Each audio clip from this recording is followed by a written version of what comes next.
Y'all good? We're good? We will call our school board meeting to session. Can I have a roll call, please? Chairman McClendon. Here. Vice Chair Robinson. Here. Mrs. Hill. Mrs. Jones. Yes. Mr. Perez. Yes. Mr. Smith. Here. Mrs. Thurman. Here. Mr. Walker. Here. Mr. Wingate. Okay, we have the following amendments to the agenda under the consent agenda to remove item number 8, Signal Mountain Middle High School. 90 members of the high school band will travel to London, England for the New Year's Day parade. That's removing that field trip. And then under board matters, removing the request approval of a one-time bonus. After talking with Dr. Robertson this week and in the board discussion on Monday, we're going to continue to look at that and how we navigate these times and try to address that in the budget process coming up. Do I have a motion to approve the agenda? So moved. Second. Roll. Mrs. Jones. Yes. Mr. Perez, Yes. Mrs. Robinson, Yes. Mr. Smith, Yes. Mrs. Thurman, Yes. Mr. Walker, Yes. Chairman McClendon. Yes. Okay, with that, we will move to our pledge to the flag and meditation. Miss Jane Phillips from the Great East Brainerd Elementary.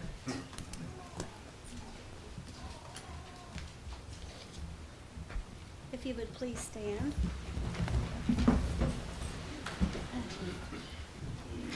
I pledge allegiance to the flag of the United States of America and to the republic for which it stands, one nation, under God, indivisible, with liberty and justice for all. Thank you. You may be seated.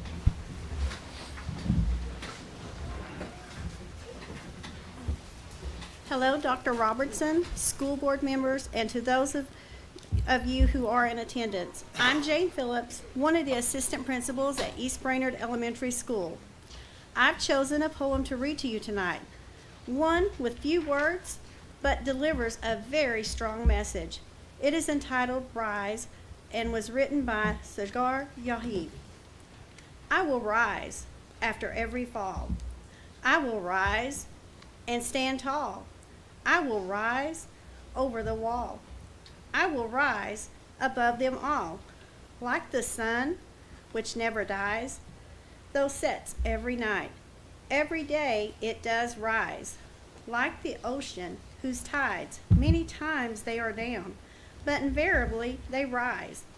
Like the trees, from seeds they arise, and heights great they rise and rise. After falling once, twice, and thrice, again and again, I will rise and rise. I will rise after every fall. After every fall, I will rise.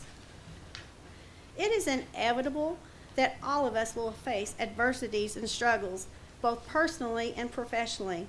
As you are well aware, East Brainerd Elementary has had struggles that were never anticipated. When we were faced with these struggles, together with the assistance of the Hamilton County Department of Education, the community, and our school family, we did indeed rise. We rose above the damage caused by the tornado that ripped through our school. In addition, like all of us, we pushed forward through the pandemic with a focus on what matters most, our students, our community, and how to continue with the highest level of instruction so as to meet the needs of the whole child. Adversities and struggles, they oftentimes present opportunities we might otherwise miss. It is through these difficult times that we can learn the most important lessons in life and build resilience. Most of you in this room are familiar with this quote from Michael Jordan. He said, "I've missed 9,000 shots in my career. I've lost almost 300 games. On 26 occasions, I have been entrusted to take the game-winning shot, and I missed. I have failed over and over again in my life, and that is why I succeed." The true secret to success is the ability to embrace adversity as a chance to create alternative paths, to dream bigger, and to take even larger leaps. Tonight, my wish is to encourage each of us as educators to pattern our responsibilities after the message within this poem. I will rise.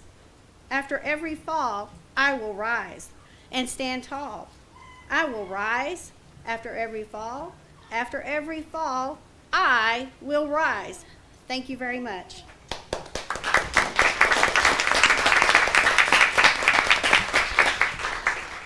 Thank you, Ms. Phillips. We'll go down to our exemplars of excellence, the 2022 Teachers of the Year with Dr. Parker and Blake Freeman. Good evening, Chairman McClendon, Dr. Robertson, and members of the board. The Tennessee Teacher of the Year program, sponsored annually by the Tennessee Department of Education, recognizes and honors outstanding teachers in Tennessee. The program promotes an appreciation for excellence in teaching in grade bands pre-K through 4, 5 through 8, and 9 through 12. It is my distinct pleasure tonight to announce the Teachers of the Year for the 2022 school year for Hamilton County in the following categories. And I've asked that they would come up as I call their name and then their principal to say a word about our Teachers of the Year. And I would also like to just take this moment to say thank you to all of our teachers as they have served this year. We couldn't do what we do without them, and I'm so grateful that they show up for our kids and do amazing work and amazing things every day. So it's an honor tonight. And also, if when we call your name you have family with you, we would love to recognize family as well. So, starting out, I'm going to go backwards. I would like to begin by recognizing at our high school level, Ms. Kristen Burris, who serves students at the STEM School of Chattanooga, and her principal, Mr. Tony Donan, to come forward now.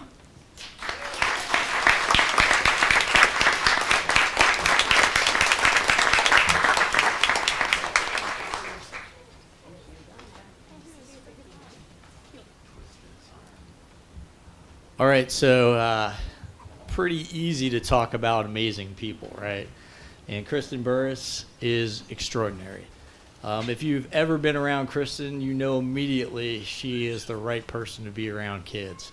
But she doesn't just impact the kids she has, she literally impacts every kid at my school. She'll work with every kid across what she does. She has opened also, which was a dream, the Global Center for Digital Innovation, a co-collaborative space between Chattanooga State and the STEM school that's not just open to our kids, but every kid in the county. She works across the county with teachers. She's been working with kids. You name a school, she probably had somebody she's impacted. And it doesn't stop there. She will continue to do that. She is truly extraordinary, and we're just lucky to have her in our system. So, amazing.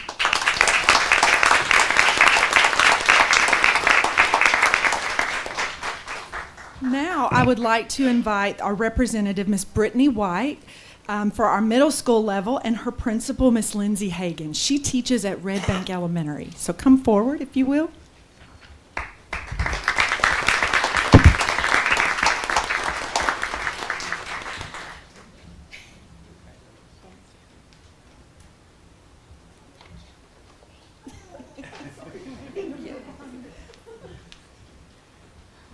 Good evening. It is my absolute pleasure to introduce Brittany White as Red Bank Elementary and Hamilton County Schools Middle School Teacher of the Year. Naturally receiving this honor, Ms. White is a strong teacher. But what really sets her apart is her determination to be a champion for all students each and every day. She couples intentional planning with best practices and strong relationships to create layers and layers of support so that each student experiences a pathway to success. Her colleagues and parents agree. Her leadership and collaboration has a significant impact on our school culture, earning her respect and trust as a mentor, thinking partner, and friend. I am proud to call Ms. White, Red Bank Elementary's and Hamilton County Schools Teacher of the Year for middle school grades because she truly embodies our mission to help all students thrive and experience a future without limits. Ms. Brittany White.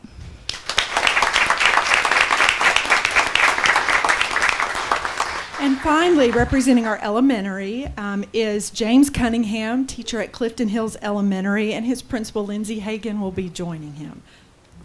Come on down, Mr. Cunningham.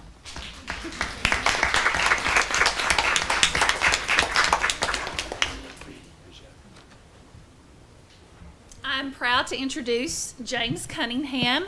This makes the second year in a row that Clifton Hills has had Teacher of the Year for Elementary, so we're on a roll. James, I was privileged enough to hire him. He's a Project Inspire graduate, and so we are just blessed to have him at Clifton Hills. He is energetic, enthusiastic, and kids don't even know that they're learning when they're in his class because he makes learning so much fun. He's just helped the culture and climate of our school as far as our staff and our students, and is just a joy to be his principal and to be around him. So congratulations to James, and thank you all.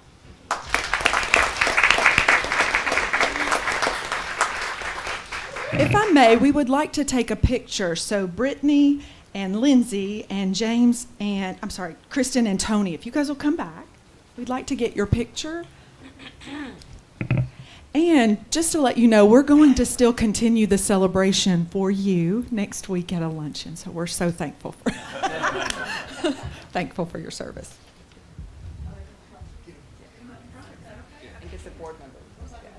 Yeah.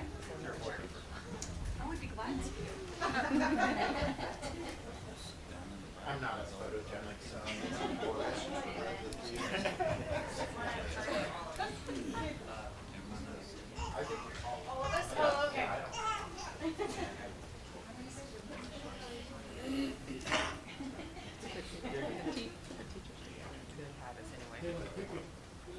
a little bit like we know each other. One, two. Perfect.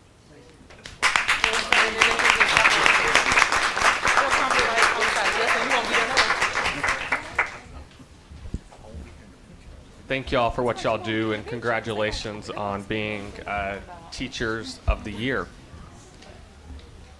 With that, we'll go into our presentation for the night, Effective and Efficient Operations Update with Dr. Stewart and Mary Ellen. I just realized I don't have the clicker. There it is. Thank you. All right, we're excited to share with you tonight the budget priorities. We're just going to provide a high-level summary of the priorities from 21-22 that have been accomplished, and then we'll bring you some information about some of the feedback that we heard during our budget sessions. So you know that everything that we do always aligns with Future Ready 2023, and so we'll be looking at our goals and our accomplishments against each of these priorities. So first, starting out with the 22 budget priorities. So these were the things that were brought to us a year ago that we just want to give a little bit of a report on in terms of things that we've accomplished.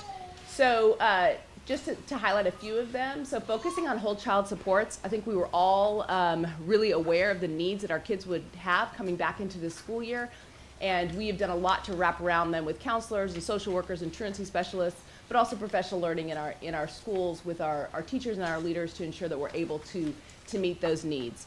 You guys are aware that we expanded summer learning from the summer of 20 to the summer of 21 and increased our participation with our students to over 4,000 kids there.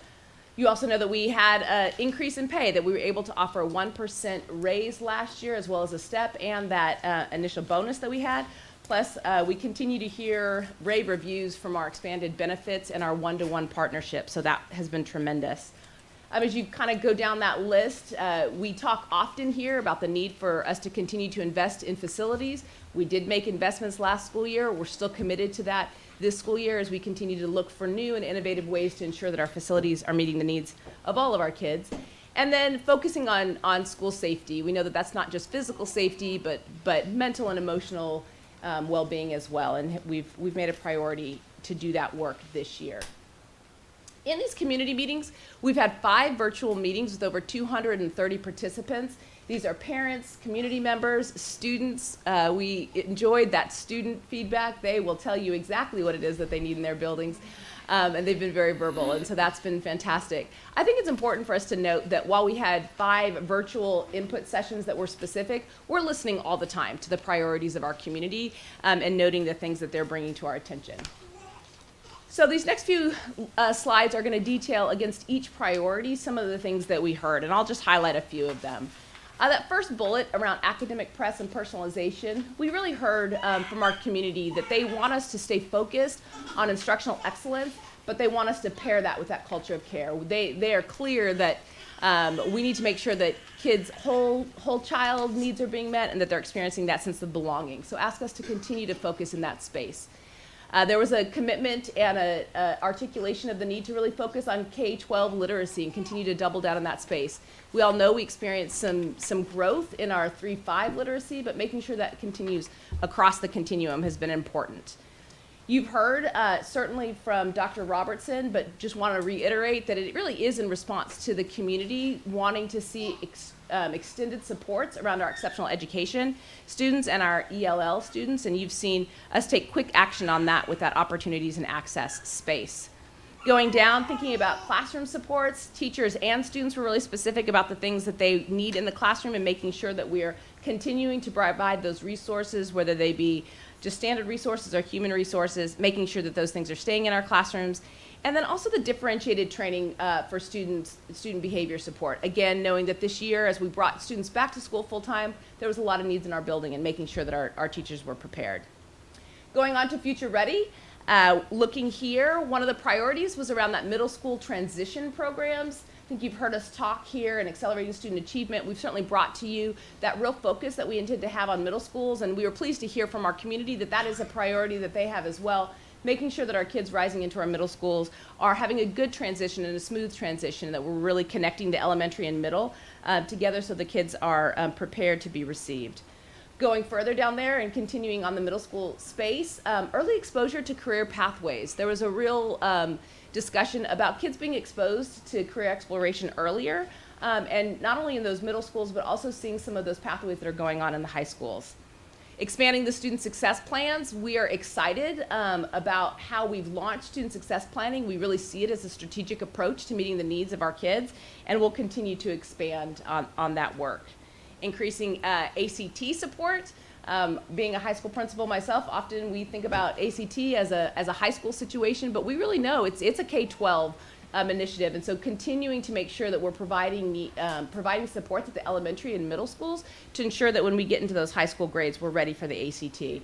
And the arts, the kids and the parents really communicated the desire to continue to see all of our kids and all of our schools have opportunities to access high-level arts programs. Moving on to great teachers, great leaders, continuing to expand those teacher supports. I think this board has been very diligent in communicating how important teacher morale and recognition is to you and certainly to us, and that was definitely articulated in our time together. Also, this conversation around teacher retention, it's going to be an ongoing conversation, and one of the things that was articulated from the teachers in particular were the pathways to teacher leadership that have been promoted from HR and are being expanded by HR as a priority in great teachers, great leaders. Additional planning time came up. I think that's probably something board members have gotten phone calls on themselves.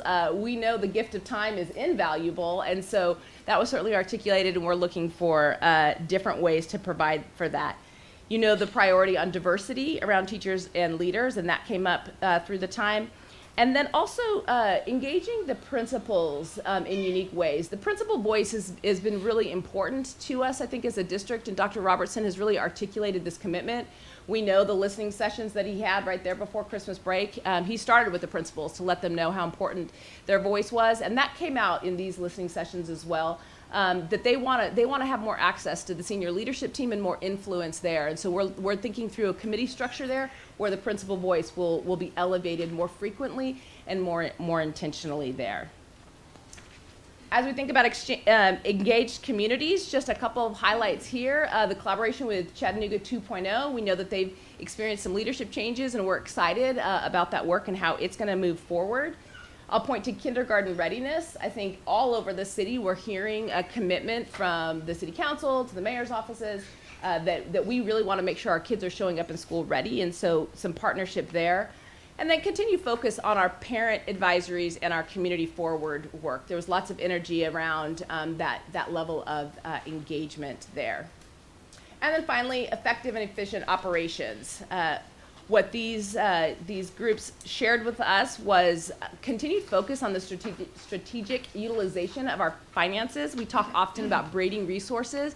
Our community is keenly aware of the ESSER dollars and sort of how they've been spent. They've been big in influencing those decisions and want to continue to see us utilize those strategically. And also just a call for budget efficiency and transparency. I know Mary Ellen, you'll hear from her tonight, but has continued to really want to make the budget accessible to all of us, and that we would see that there would be that efficiency and transparency. And then last, that there would be some additional resources around recruitment and compensation for our support staff, which again was something that this board mentioned on Monday night as a priority, and the community is conveying that as well. So those are the community priorities that you will see reflected as we go through this budget season that we will be focused on as we head into next school year. And I'll hand it over to Mary Ellen. Thank you. Well, good evening. So we'll start with the other funds summary. So that are the things that are not the general purpose funds. And you'll see the capital maintenance, I want to kind of focus there, that we're keeping that flat, although that is not the intention on what we'll actually be investing next year. So we're going to be looking at what we might address through fund balance. We want to make sure our operating budget, we're going to focus on that kind of first through the process. But we know that we're, you know, again, we've got some sales tax and some other extra funds coming in, so we're going to look at what's the best way to do that. Combine that with look at projects. You know, we're working on Tyner, and just in the overall plan, like we've been talking about, how do we address our ongoing facility needs? So we know that $3 million is not enough, but that's what we kind of put as the initial transfer, and that covers, I think, really just kind of the ongoing, you know, standard maintenance that we need to do as kind of extra projects come up, but we need to look at a longer term plan that we'll do on capital maintenance. On school nutrition, you know, we've been doing the you know, free lunch for everyone. I think they're thinking it's going to shift back, but of course there's still a lot to be seen on what that will be doing. So they're projecting just the regular increases in that budget.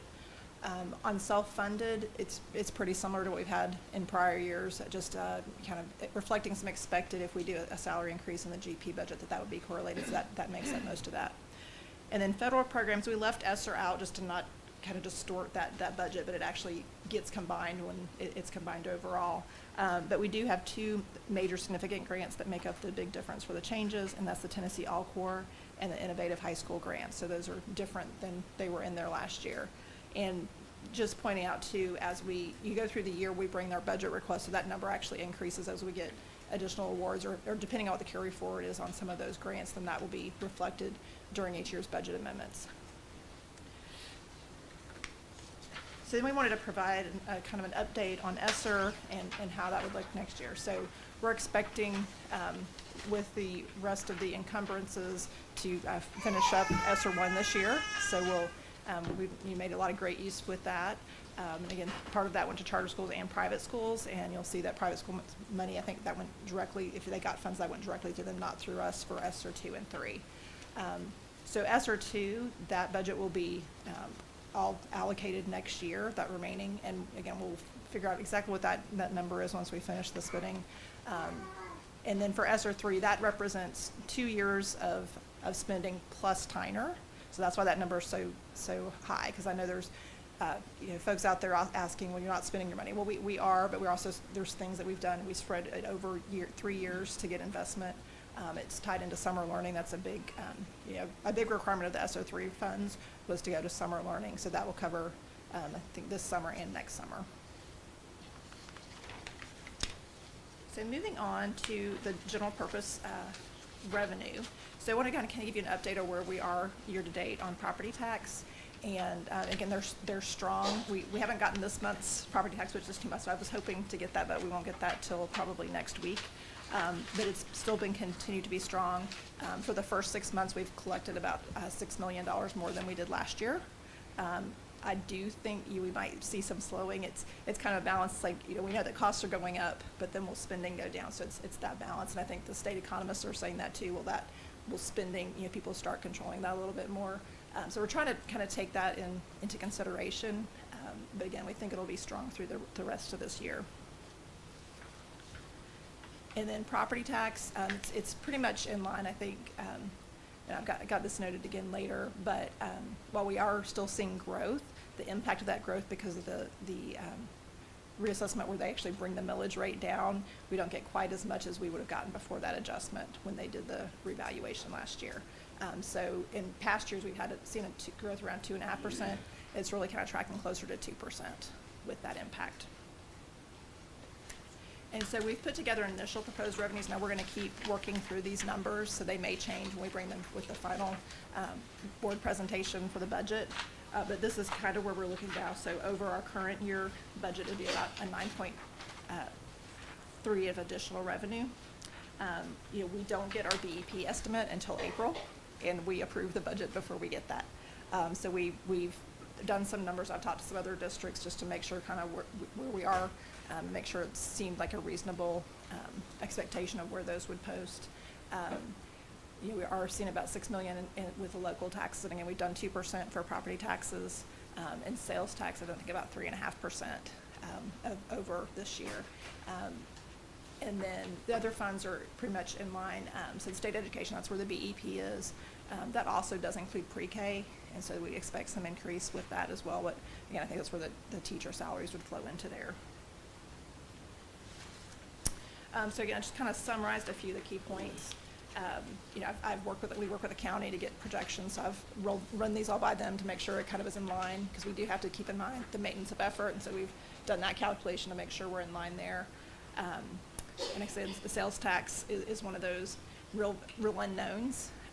And I think, you know, kind of the approach we've been taking is we don't want to budget money and budget out in case we don't get it. So we're budgeting money that we feel confident that we'll get. If we then collect more than we budget, then that's where we're looking to redirect funds towards facilities and other one-time purposes. And again, we're watching. I do want to talk about the new funding formula. So we're spending a lot of time digging into that.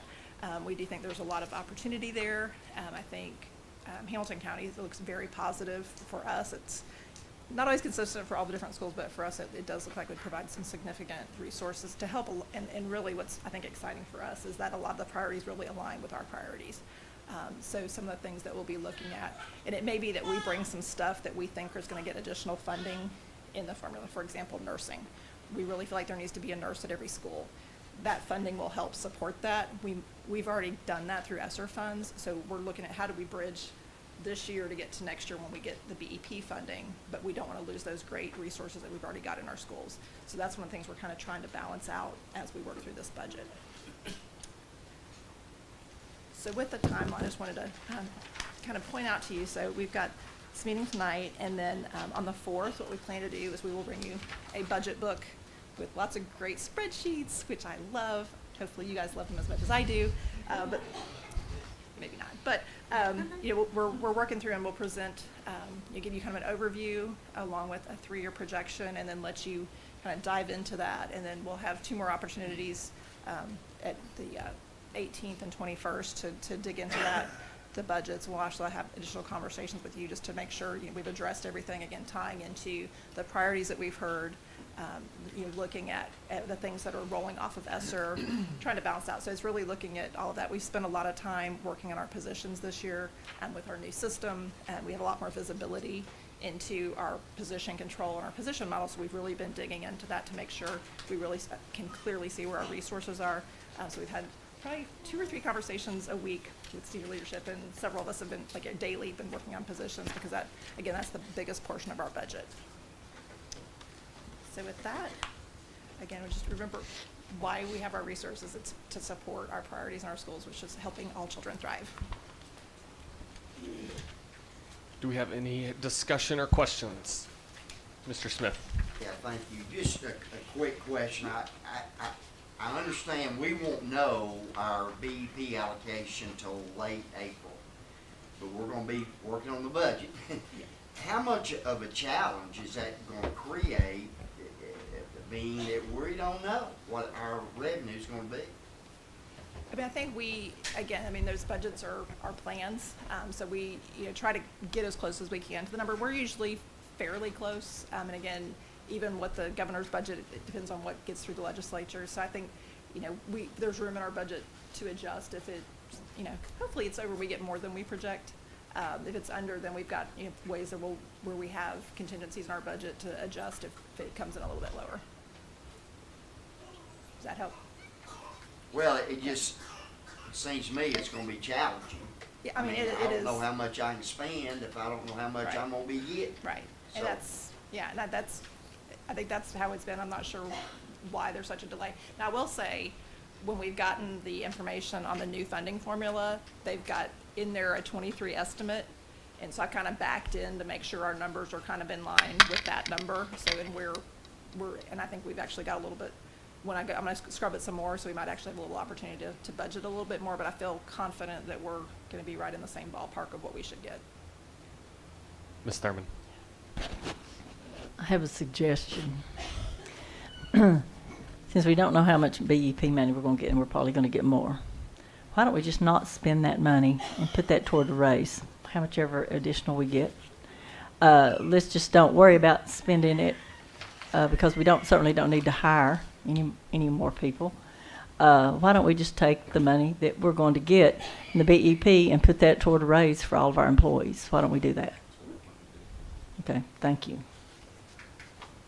Mr. Perez. I asked this a while back, but as we're coming back to this question and through the discussion we had Monday, I understand that we have a minimum required of fund balance of 3% or something like that, but I don't know what a healthy fund balance should be. And in many worlds, having too much is also not positive, because it means that money is not being invested when it should be invested. So as we're going through this, I would like, again, I know we have what, 9.5% or something like that, I think it is. I would like to know if that's the right number, or if maybe we should reduce that fund balance, because there's no point in having money that we can't invest in our schools. So I'll just, you know, you guys forget that. Yeah, in the next presentation, we do include a fund balance analysis, so we will be sure to address that specifically. It's like I'm ahead of the game. Yep. Ms. Robinson. Thank you for the presentation. I had some questions on accelerating student achievement. So I think I've been on the board probably around like 5 years now, and probably twice that I can think of, we've talked pretty extensively about middle school and kind of a vision. And so really the last conversation I remember having around middle schools and the transformation of middle schools was really whenever Dr. Johnson was here. So I wondered if you could kind of update or remind me of the vision that we have for the middle school piece. And I do think it's excellent that we are focusing on that. I no doubt think that middle school is some of the most important it's some of the most important time of a student's life, but and I think we need to be like leaning more into our middle school program. So yeah, I'd love to hear more if you don't mind. Yeah, so you guys are familiar with the SOAR grant process and that innovation around middle schools. Prior to that grant going out, there was a robust team that came together in partnership with the McKinsey Foundation to try to reconsider, reimagine, look at the best practices all over the country around middle school. I think what they discovered and what they're discovering everywhere, so Hamilton County is not unique, is that one of the largest gaps we see in middle school is that lack of personalization, lack of sense of belonging. It really is the priority for middle school kids. I think sometimes as a district we focus so much on the academics that we neglect that. And so the whole culture of the SOAR grant is rooted in the ability for us as a district to bridge connection and belonging, really cultivate that in our middle schools, leading to that academic performance that we're really looking for.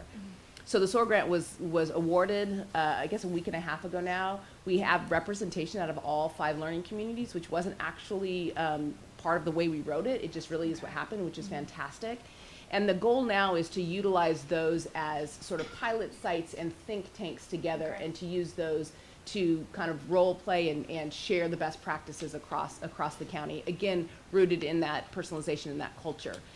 Much of those grants has that side to it, as well as this deepening engagement. So time for exploration, time for creativity, time to build things and to move and to do things together. And so each of the schools has sort of a unique pathway towards that, but all with that goal of more concretely connecting kids to each other in school, and then kids to the adults in school and to the school community. Okay. Can I add one more thing? Oh, yeah. The other thing that I think is really contributing is the student success planning work.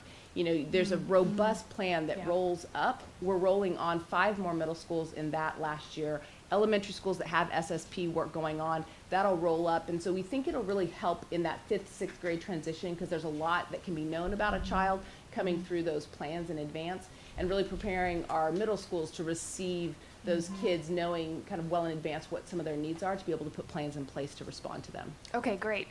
So I think of Howard Connect whenever I think of this. Okay, is that the right thinking I should? Okay. And then can you name those 5 middle schools, or not?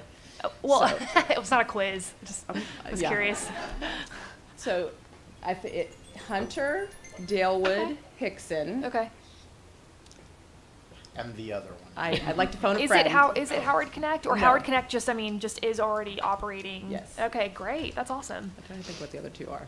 Okay, thank you. Those were part of the pilot though, weren't they? The ones you That's just what I mentioned. meant. Yeah. They're the ones that were just awarded. We just awarded Okay. them. So they will be they'll be pilot sites, I think. CCA and East Ridge Middle. Those are Okay. the two that I didn't name. Well, that's great, and I can't wait to hear more about that work. And I'm sure, like, as we start thinking about our next 5-year strategy, I'm sure we'll be incorporating more on the middle school front, so that's great. One other question, you had support for ACT on that slide. I know that with the TISA plan, the BP relaunch, there actually are dollars allocated for ACT support. Are we thinking about aligning that piece of our budget to that, or, okay? Yeah, I think the different, I mean, we want to get started on that now, understanding that TISA, won't come for another year and a half. But, to the point that Dr. Seward made prior is what's exciting about TISA is everything you're seeing in terms of their priorities. Almost, I would say 95% of them already align with the priorities that the board has set. Absolutely. So that's Yeah. exciting. Yep. So it's TISA. TISA. All right, I gotta remember that. Thank you. Mr. Perez. Just one last question. Of the money we receive, there's also money that goes back to the trustees, right? How much do we send back? With the estimates, I think it's around 4.3 million. Okay. And that changes, like it's a percentage of what Percentage we... of revenue. Mhm. No more questions. I had a quick question. On one of the slides, it had our capital maintenance budget at 3 million. Did we not move that up to 4 million? Yes, we did. Thank you, Ms. So We did, Yeah. And again, I mean, to Mary Ellen's point, Yeah. we've been budgeting at 3 or 4 million. We end up spending much more than that because we come back with budget requests to use, as sales tax dollars come in at higher than what we expected, we can take those funds and use them for, one-time purchases. We are going to come back in either in April or May with a pretty hefty request to spend some fund balance on some urgent needs around roof repairs, HVAC, and some other maintenance. We took $1 million last year to go up to 4 and did a pretty massive painting project, and we'll plan on doing something like that again. Any other questions? Okay, with that, we'll move down to our board member disclaimer. We'll start Ms. Thurman and work our way down. Okay. I declare that I have one relative who works for the school system and that the board's vote on these agenda items may have an effect on my relative's employment. Even so, I hereby certify that I will cast my vote in the best interest of the school system. I declare that I have a relative who works for the school system and that the board's vote on budget policies, etc., may have an effect on my relative's employment. Even so, I hereby certify that I will cast my vote in the best interest of the school system. I declare that I have a relative who works for the school system and that the board's vote on budget policies, etc., may have an effect on my relative's employment. Even so, I hereby certify that I will cast my vote in the best interest of the school system.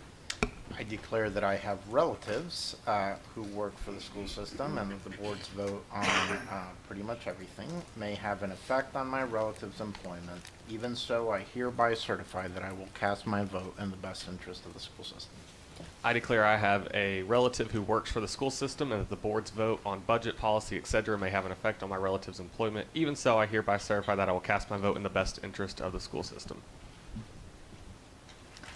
I declare that I have a family member who works for the school system and that the board's vote on budget policies, etc., may have an effect on my relative's employment. Even so, I hereby certify that I will cast my vote in the best interest of the school system. Good there. That will bring us down to the approval of the consent agenda.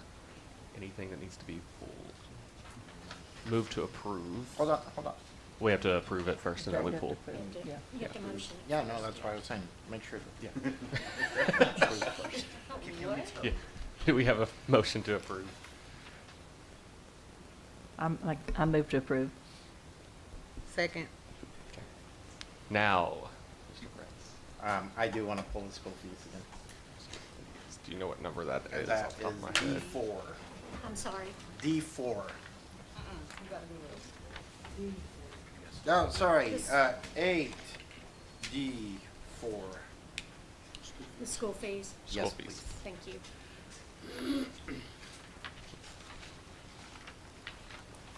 Anything else? Okay. Mrs. Jones? Or- I'm calling the roll. Oh, I'm sorry. Because I was like, I thought he pulled. I thought they was going to talk. I am exhausted. I am sorry. I apologize. It's a long week. Yes. Mr. Perez? Yes. Mrs. Robinson? Yes. Mr. Smith? Yes. Mrs. Thurman? Yes. Mr. Walker? Yes. Chairman McClendon? Yes, Mr. Perez. So, I know this is complicated. I'm not going to ask for this year because it would be too complicated. But as we look into next year, I will ask this next year, and I kind of want to say it out loud because it takes every school to do it. I would like to know how much we're collecting in school fees around these extracurricular activities, because I would like to see whether we as a school board next year can consider investing in supporting these activities as a school. Maybe we'll look at it and say, no, we can't, but I want to at least know what it would cost us to invest in having our students participate for as low of a cost as possible in activities that will help enhance their education. So I know I'm not going to ask it right now, but I am going to ask it next year. Please. That was all I wanted to say. Any other discussion? Okay, do we have a motion to approve? So moved. A second? Second. Roll call, please. Mrs. Jones? Yes. Mr. Perez? Yes. Mrs. Robinson? Yes. Mr. Smith? Yes. Mrs. Thurman? Yes. Mr. Walker? Yes. Chairman McClendon? Yes. That brings us down to administrative business matters. First item is update to the 2022-2023 school calendar. Do I have a motion to approve? So moved. Second. Any discussion? Mr. Perez. We mentioned this Monday.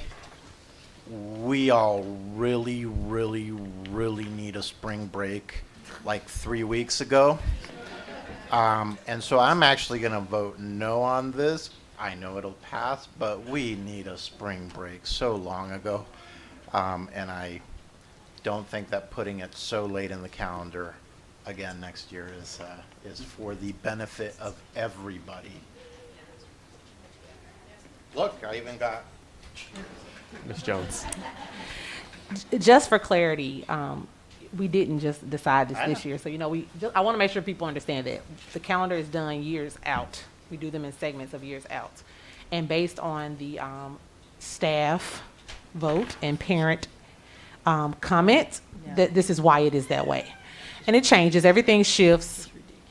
It shifts from time to time. So this time, they're saying, we're hearing something different. So when we get ready to look at it for the next 3-4 years out, we know what to do. But I just want to make sure that everyone understands that we do these several years out so that people are able to plan accordingly and know when the holidays and vacation times are.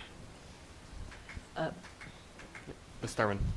Can you explain to the audience exactly what we just did? I mean, we know what we did because we talked about it Yeah. Monday. We putting together the calendar. Well, no, I mean, I'm talking about what we're changing about it, the update, while we're doing the Yeah, update. that's fair. Yes. absolutely. Yeah, that's true. I mean, we know, but Do you want to address it? Mr. Yeah, so we're adjusting the last 2 days of each semester to full days instead of half days, and it has to do with some requests that we got from the state to update the calendar to reflect the accurate number of days and use of stockpile days. so instead of being half days, they're going to be full days. I just want everybody to understand exactly what we just voted on. So if you have a calendar at home, you'll know what we just voted. They're going to be full days now instead of half days, so everyone knows. Roll call, please. Mrs. Jones? Yes. Mr. Perez? No.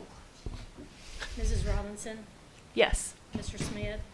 Yes. Mrs. Thurman? Yes. Mr. Walker? Yes. Chairman McClendon? Yes.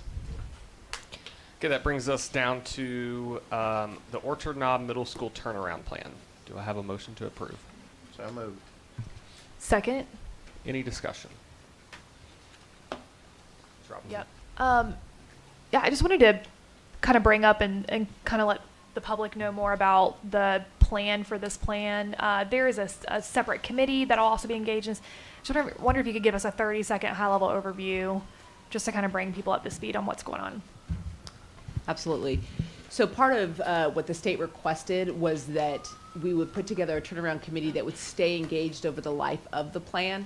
That committee includes teachers, it includes the building leadership, it includes community members, it includes you, board member. We all know that Orchard Knob Middle is a part of the partnership network. Some of those board members will be actively engaged. And I think one of the things that's most important about the way this plan is designed is that they're in on the creation of the plan and the execution of the plan and the iteration of the plan over time.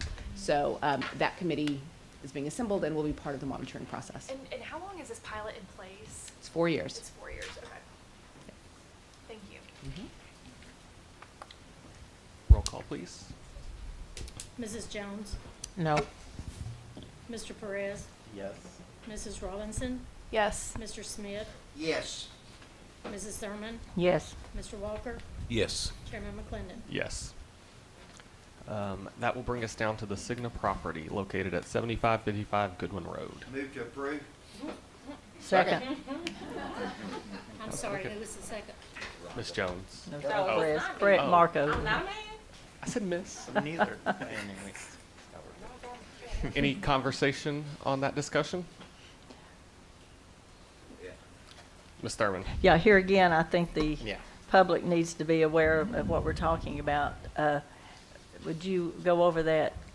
Yes, Justin, ma'am. would you So do that? I think there's been some misconceptions about this. So currently Empire, who is a company out of Atlanta, they're in a due diligence period to purchase this property. They've expressed interest in selling the existing building and about 23 acres of property around that building. We've been in discussions with county mayor. He's been in discussions with county commissioners.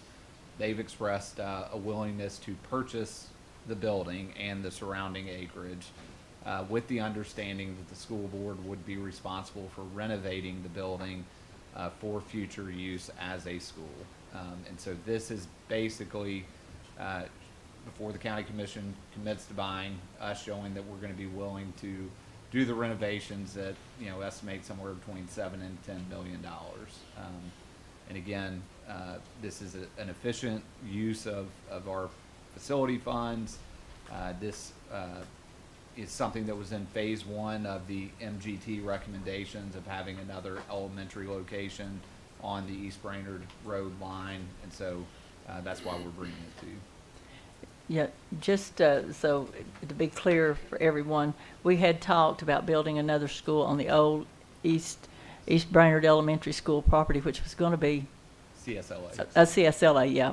I'm sorry, yeah, it used to be East Brainerd. Okay, but the CSLA property, building another elementary school there, which was going to cost us probably around $25–30 million, something. It was estimated at $35 million. About $35 million. And so this property is located directly across the street from the East Brainerd Elementary School now. So there's talk of maybe splitting the school up and putting part in that building and part in another. But for $7 to $10 million, if we can get that building, that will really save a lot of money, and that will still leave us with the property that we have at the OCSLA building. So I just wanted people to understand what was going on in the county. We'll be buying that property, we hope, from and leaving it up to us to renovate it. And the building's in really good shape. Actually, I've had a lot of people tell me it's in really good shape and already has a cafeteria and everything in it. So anyway, I just wanted everybody to know what's going on. Mr. Perez. Based on that, I just have a question. Do we still own the East Brainerd, the old East Brainerd, or I thought No, we sold that property. We own the 6 years, CSLA though. 6 years ago.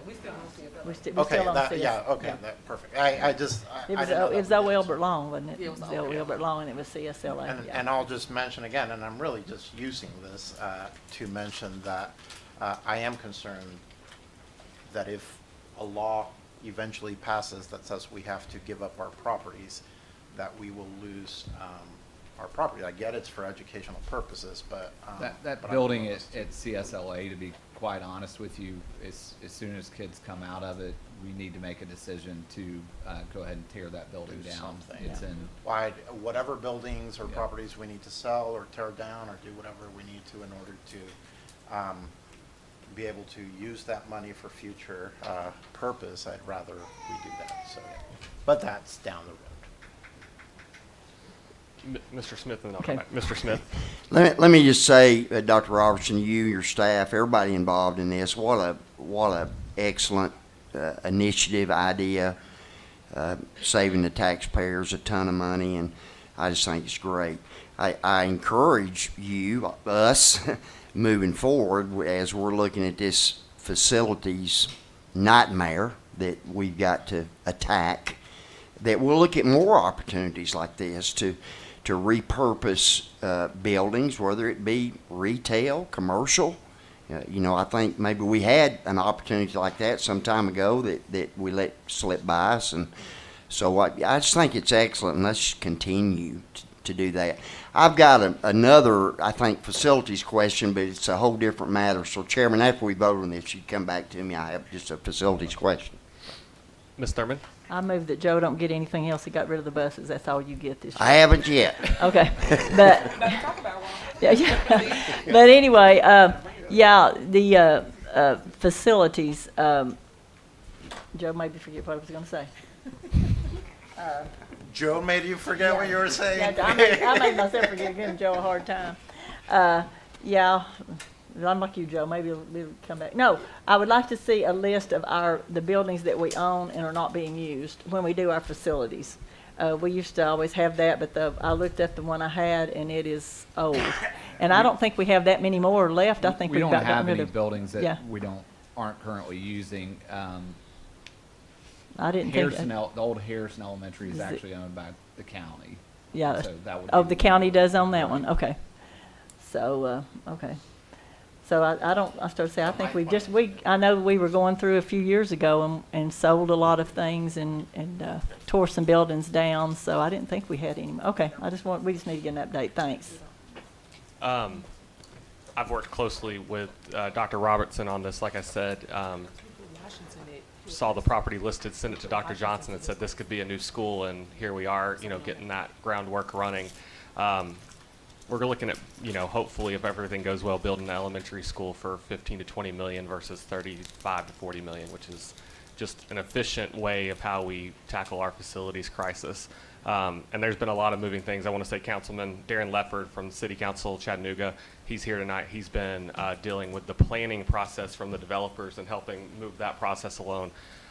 So say thank you to him. But hopefully the county will purchase this and we'll be able to renovate it and really help with the growth out there and help us tackle some of the facility needs. So with that, roll call, please, Ms. Ford.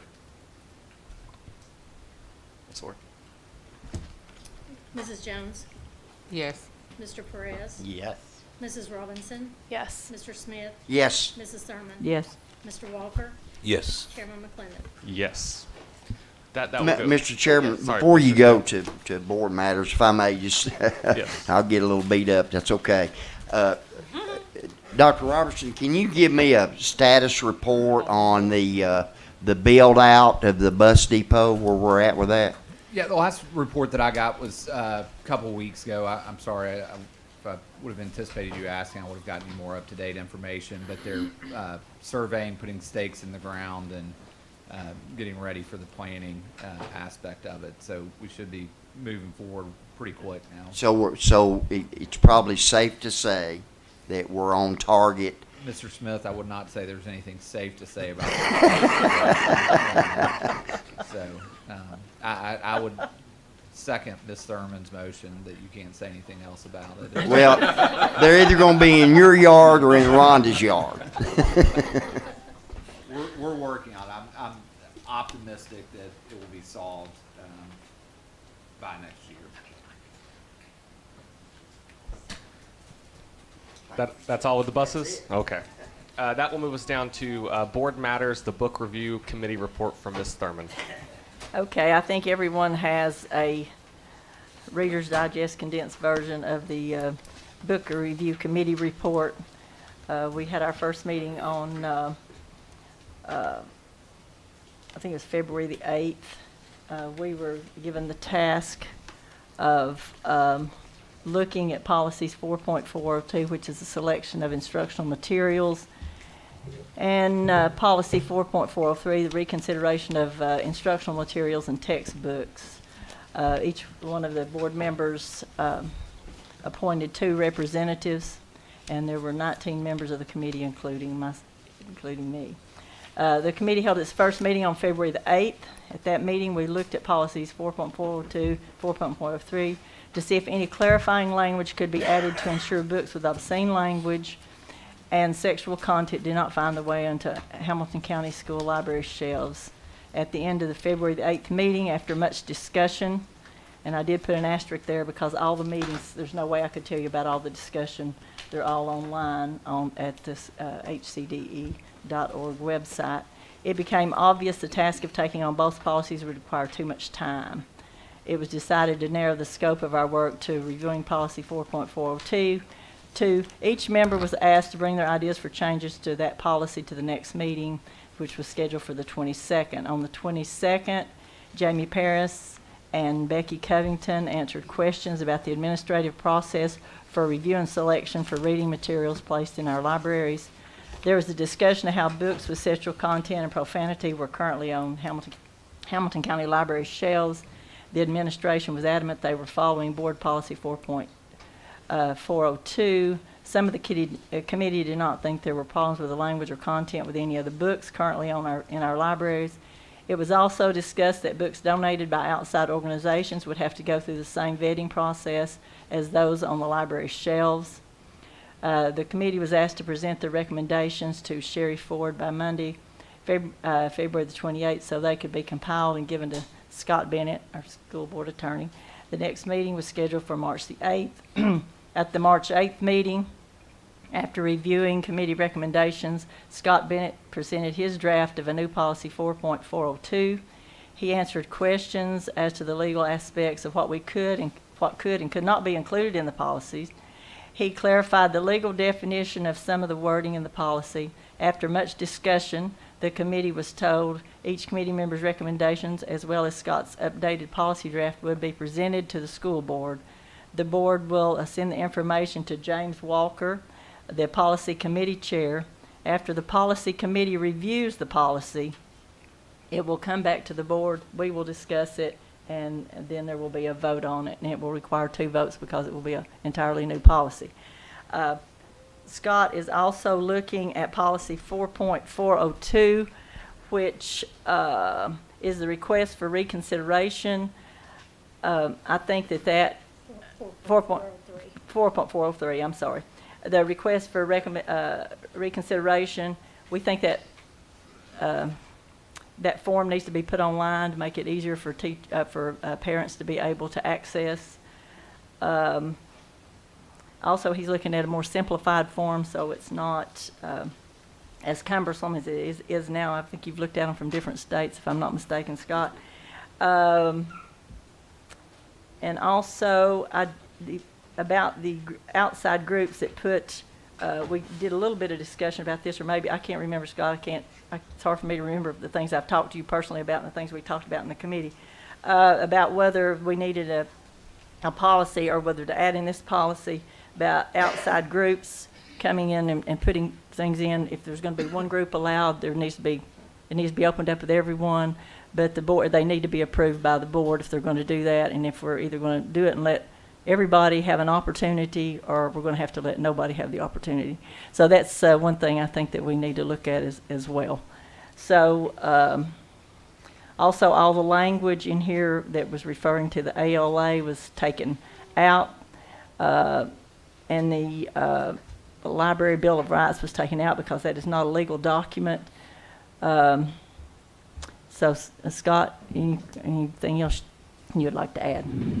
Oh wait, Scott, you're still working on your draft. He's had his draft, and it's quite a task to do a new policy, so I think you're still working on it. Yeah. Simply put, Ms. Sermon, that's a good synopsis. What I've done is I've taken some of the thoughts from the committee that were verbalized in the meeting, and I've edited my edits, and now I'm going back through some of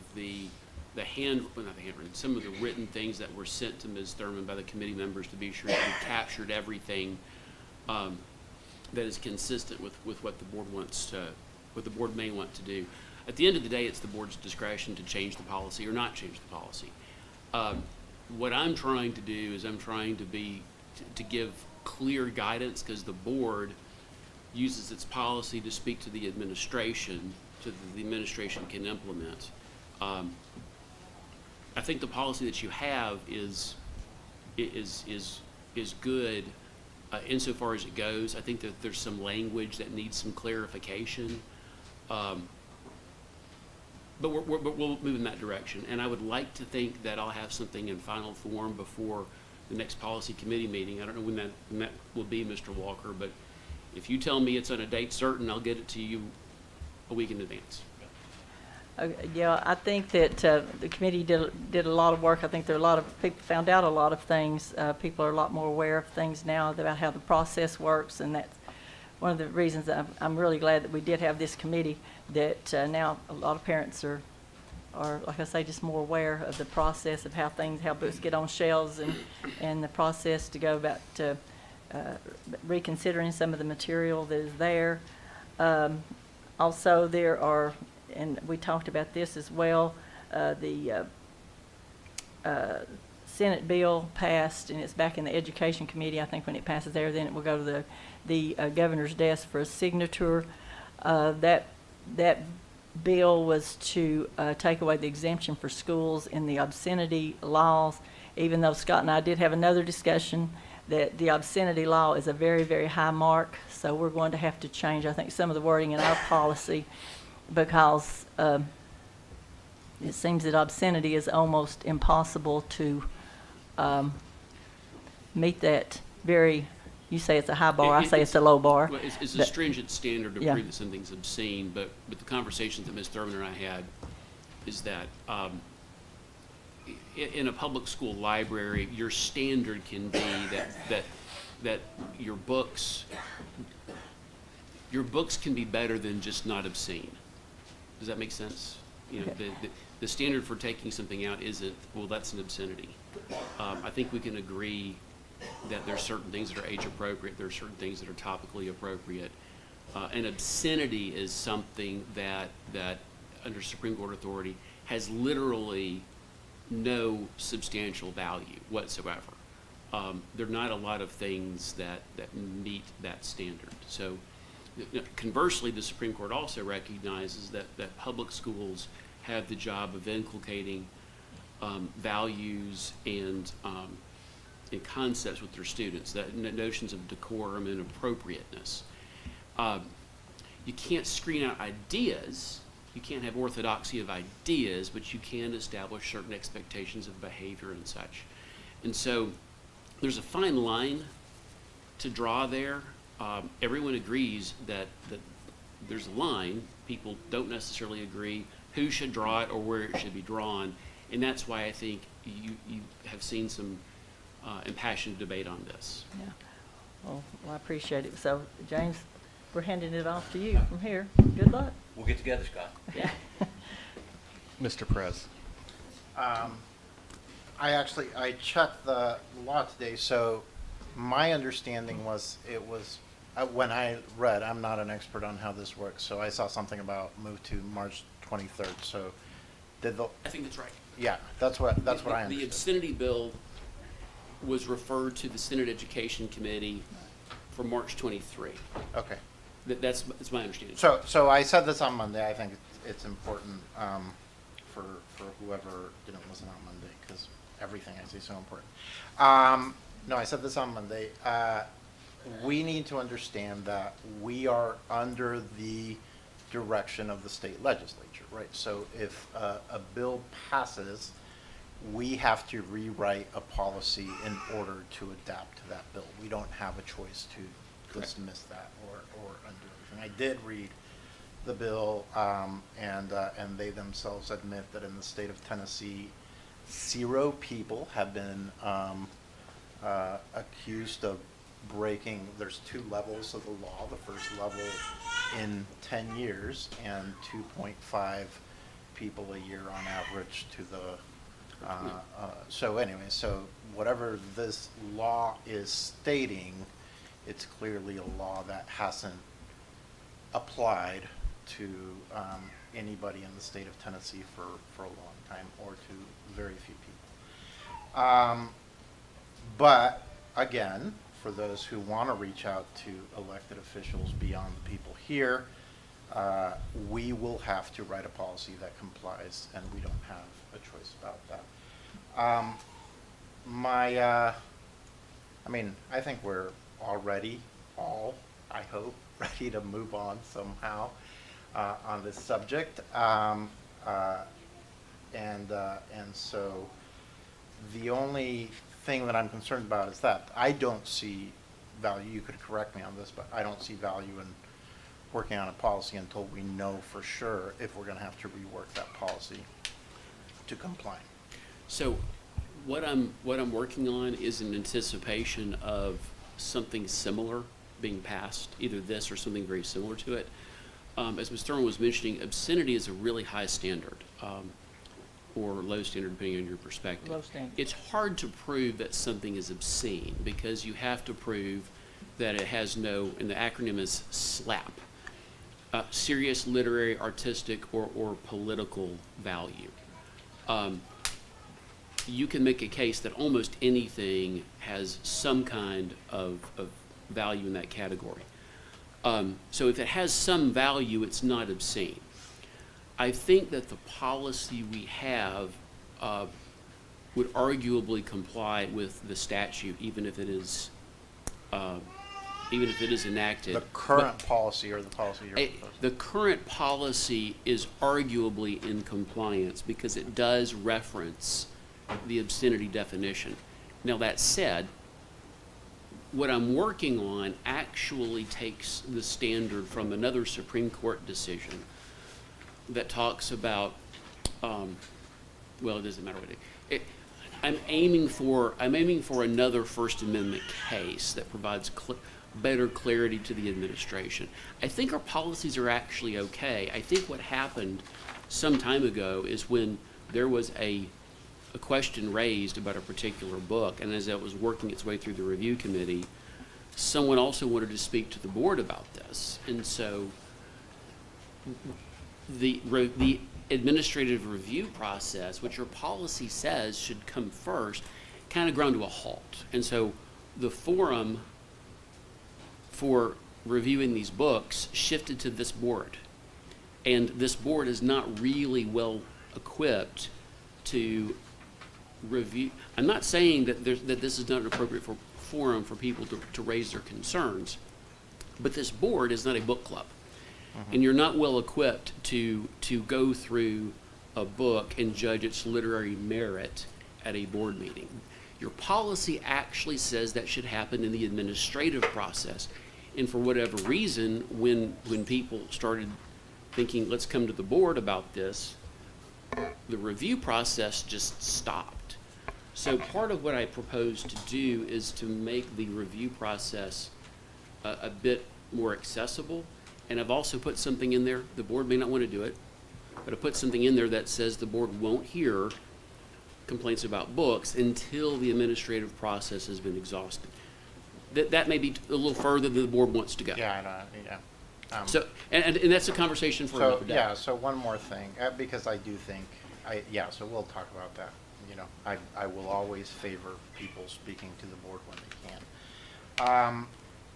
One, this is separate. I want to thank everybody on the committee who was willing to put themselves out there, because it is one of the most, as any of us can say, exposing yourself to public scrutiny and public attack is not for everybody. And so thank you to everybody who, wherever you stand, thank you for that. Thank you for serving our community.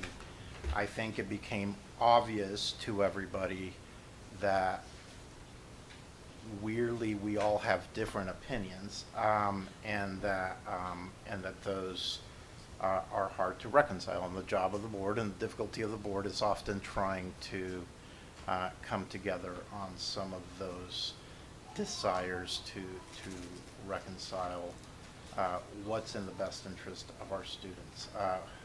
We got to go through the process. We got to see where the law lands. We got to decide whether we're going to review a policy or not review a policy, or whether the policy was fine, but we just need to let people know how the policy works.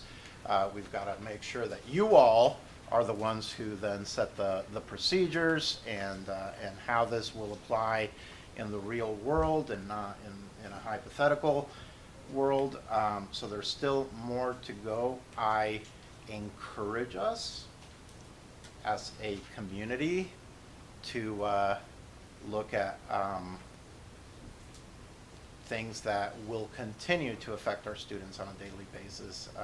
And so I'm not dismissing this. It's anyone's right, in my opinion, as I believe, to state their concerns or their views. But I think we have a lot of really, really, really important things to help our students grow and achieve and succeed and thrive without limits. And so if I can encourage us to move in that direction, I want to move in that direction. But policies are policies. We got to write them. We got to work them. Thank you, Scott, for all your work behind the scenes on that. Any other? I'll just say, as far as timeline, and me and Mr. Walker will get together on kind of policy meeting, but we have a budget discussion and board agenda session on the 18th of April that starts at 4:30. So we could probably, this is kind of my time frame, do it then, do another one in May, first reading May, June. Kind of pushes that a little longer, but just to ensure that we're, for the state, general session assembly should be wrapped up in June, by the end of May. So it gives us a little longer just to make sure, so we're not doing double work on seeing what they do and if we have to change policies. But we'll get those dates official and send them out, and when me and Mr. Walker talk about that calendar. So any other discussion on that? Nope. Okay, if I can find my agenda again. That will move us down to delegations. We have 15 people speaking. If you are one of those 15 people, Ms. Robinson had to step out. She will be back, but I will read the delegation statement. So if you are one of those 15 people, please pay attention to this. We'll read it once, and we will continue. Thank you for your interest in addressing the Hamilton County Board of Education. During your presentation, please address the board as a whole, not individual board members or administrators. Also, please do not present complaints or concerns you have about an individual employee of the school system. If you wish to voice those complaints and concerns, you should contact the central office and ask for a meeting with the superintendent, since the superintendent is responsible for individual employees. Please limit your remarks for 5 minutes, and I will tell you when you have 1 minute left. This is the clock over here, which would be to your right, our left. It is your clock. It has 5 minutes. Ms. Ford will do that. I will ask, just since we do have a large number of people speaking, if you know you're speaking next, if you just want to prepare yourself to get up and come. And also, I will ask that the audience please refrain from interrupting them. If they are interrupted, we will pause their time, and they will get it. So you are doing no good if you're trying to do something to the person speaking. We've had problems with that in the past. So just please be aware of that. First up, we have Brandy Howard. Next up will be Taylor Lyons. So as I said, just please be prepared. Thank you. My name is Brandy Howard. I'm the mom of 2 children, one of which is a student in this district. And I wanted to clarify that because I consistently hear that who are these people who have brought this concern forward? Do they even have students in the district? Yes, I do.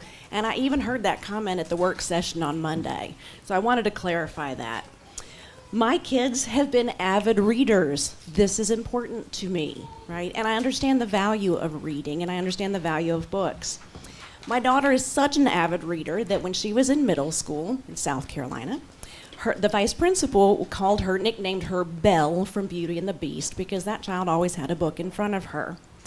I valued my school librarians and my public children's librarian because I would go to those ladies. Miss Price and Miss Bohealer would give me a list of books to recommend to my children. I would go check out those books and hand them to my kids. I can tell you I never even thought to vet those books myself because I trusted what those librarians gave me to hand to my kids. Especially if they were books that came from a school library, surely they had been vetted and deemed safe, right? We all have kind of a standard, we thought. And like so many parents, I have been surprised and disappointed to find that that's not necessarily the case. I appreciate this board taking the time to look at policies and what might be done about that, and the committee that met. I heard some of the people on the committee were adamant that policy changes aren't necessary. There's already a process in place for all of this. And they're referring to that 4.403 request for reconsideration process, which, by the way, we didn't know existed, so that's why we came to the board first. And as I researched that process, I wanted to point out the American Library Association provided that process, and much of the Hamilton County Librarian Handbook, which, by the way, I did read 3 times, reflects the ALA. ALA is an organization that advocates and lobbies for the benefit of librarians and libraries. It isn't a government agency or a legislative body. Their goals and guidance do not necessarily align with our community or our parents. This association created their Library Bill of Rights, and in it they say school librarians resist all effort by individuals or groups, which would probably include you, school board members, to define what is appropriate. They object to that. They say that major barriers between students and resources include age, grade level, reading level restrictions, limiting access to electronic information, and even requiring permission from parents or teachers is called a major barrier by the ALA. I don't consider parental permission to be a problem. In the ALA's interpretations of the Library Bill of Rights, they further clarify their policies. They say that library policies and procedures that deny minors equal and equitable access to all library resources available to other users violate their Bill of Rights. The American Library Association opposes all attempts to restrict any access based on age of library users. So clearly they support free and open access to all information, regardless of whether or not it's age appropriate. I would propose that that does not align with what most parents believe or what most people act on. Parents provide different books, movies, games for their children based on those children's ages. And in fact, this district already has demonstrated they've got policies that say they don't agree with unlimited access to everything all the time, right? We already have limits on their electronics. So those limits just haven't applied to library or classroom library materials. So knowing this, it helps us understand better. We've had a lack of criteria, lack of boundaries. So the 4.403 process that the ALA published and Hamilton County currently uses is not an effective tool for addressing obscene or objectionable materials in school.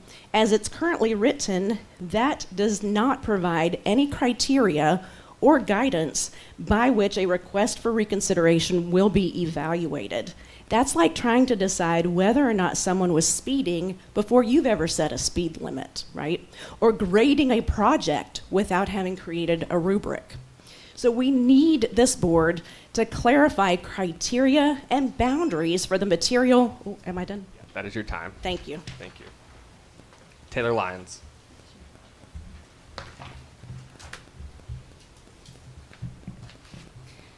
Members of the board, Dr. Robertson, thank you for giving me the opportunity to address you this evening. I'm Taylor Lyons with Moms for Social Justice. I'm also the mom of 2 cool little kids who attend Westview Elementary.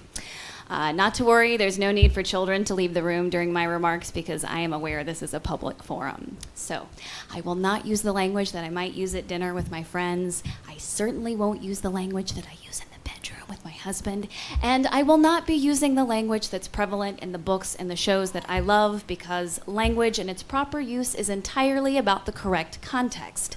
It would greatly serve our civil discourse were we all to remember that while in this room. I wish I were not taking your valuable time. I wish I was not taking time away from my family, including my newborn daughter, to be here once again defending intellectual freedom, to defend our teachers and our librarians from these particularly outrageous and disgusting attacks. If I am to be honest, it pains me to even dignify them with a response, but such is the state of things. So please hear me when I say no one, I repeat, no one is putting pornography on our library shelves or grooming children with books. That is as absurd as it is offensive. That assertion is intellectually lazy, and it is a disgusting attack on our educators who work so hard and organizations like the one I represent, who at this point have logged hundreds of hours volunteering in schools across our county, while those making these complaints have never darkened the doors. We do not, as a general society, categorize every piece of visual art and written word with sexual depictions within the context of a greater dramatic narrative as pornography. If we did, then practically everything we read and watched would fall under that label, including the Bible. Now, we can all agree that depictions of torture, of rape, of genocide are disturbing and challenging. Right?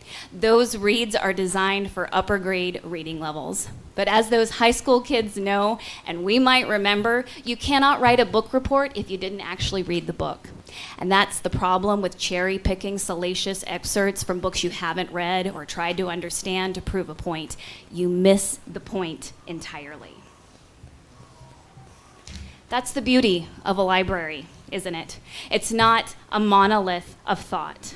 The freedom to go into a library and choose a book that speaks to you is one of our most sacred individualistic practices. That is a deeply American freedom. It's one not afforded to many places in the world, and it's a freedom that we denied to certain people in this country for a long, long time. That is what I find obscene.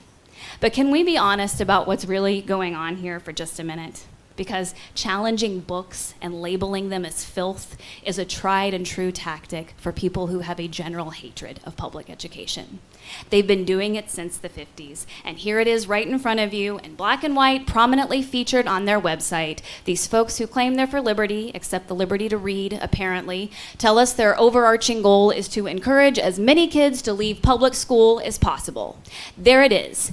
They don't support our schools, they don't support our teachers, and they sure as hell don't care about our kids, at least not the ones who fall outside their definition of normal.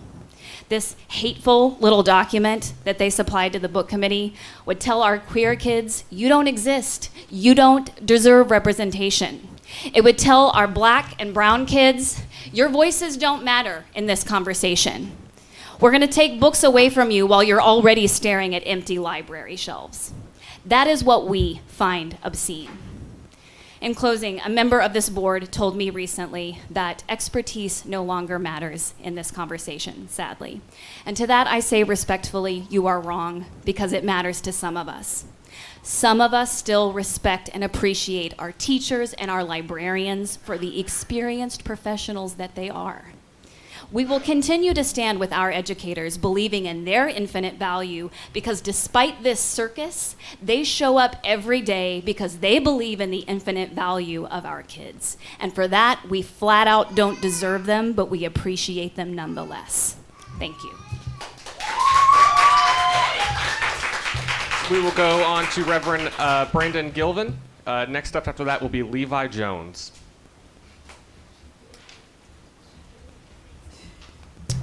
Greetings, friends. My name is Reverend Brandon Gilvin. I serve as Senior Minister of First Christian Church, Disciples of Christ, and I am also the author of 2 books on faith and popular literature.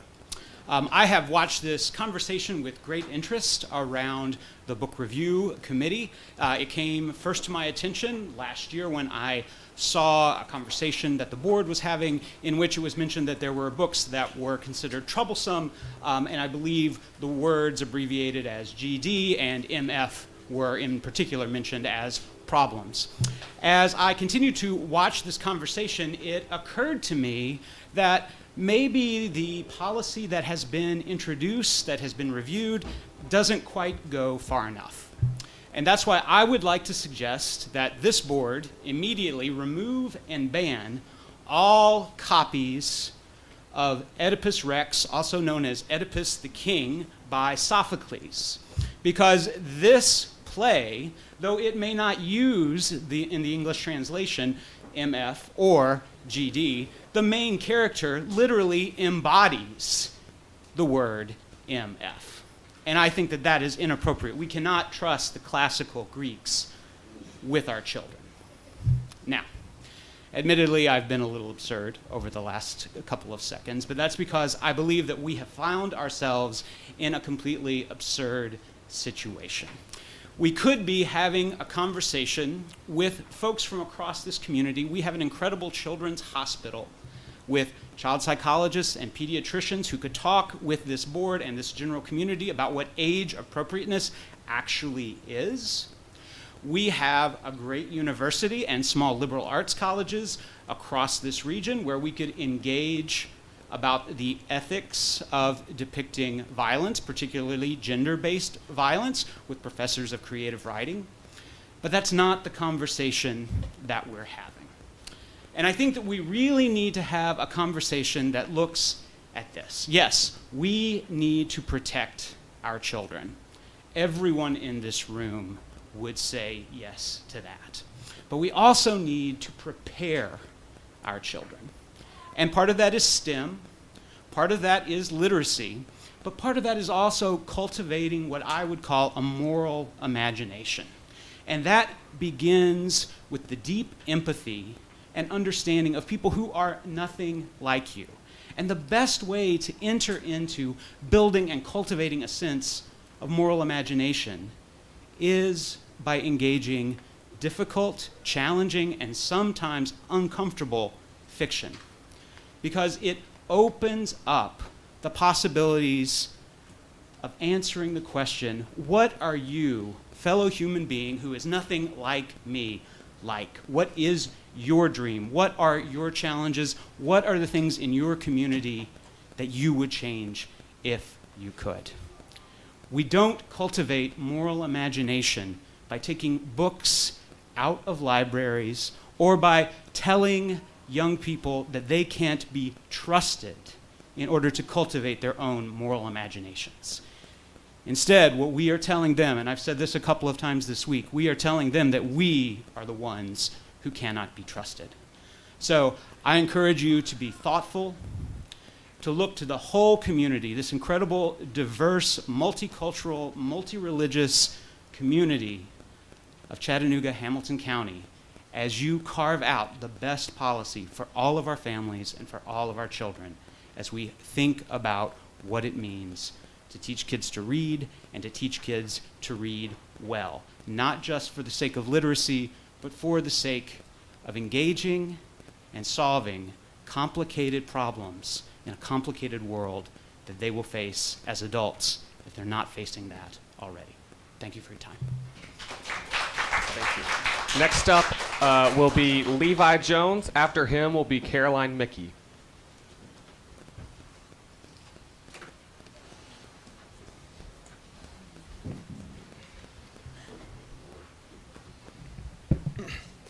Good evening.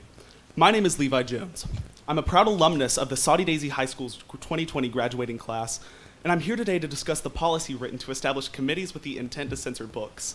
These committees, which were said to be comprised of faculty and administration of the schools, are to use a balancing test to determine the book's offensiveness to its academic value.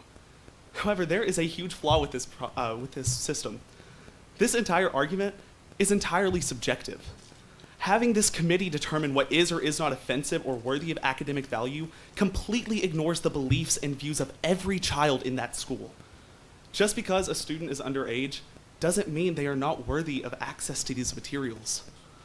As a political science student at East Tennessee State University, one of the first lessons taught in my judicial process class is that all speech, including hate speech, is protected by the First Amendment.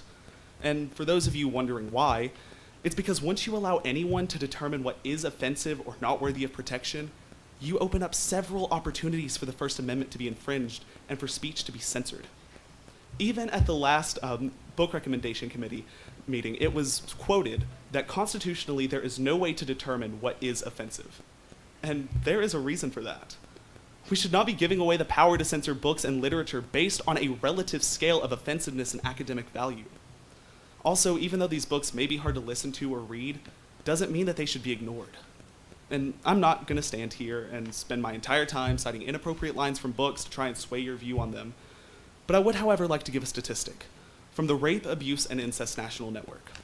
Their statistic states that 1 in 9 girls and 1 in 53 boys under the age of 18 experience sexual abuse or assault at the hands of an adult. If our children are old enough to experience these graphic and horrible things, they are old enough to learn about them and learn how to process and stand up about it. And even if some parents believe that these books are inappropriate or offensive, that does not mean that they have the right to deprive another child of access to these materials. That's one of the great things about living in this country. We have the right to choose. If you see a list of books that are inappropriate and you don't want your child to read them, don't let them. But don't force another parent's child to not have that opportunity to read those books. We should not be allowing the voices of few to determine the future of many.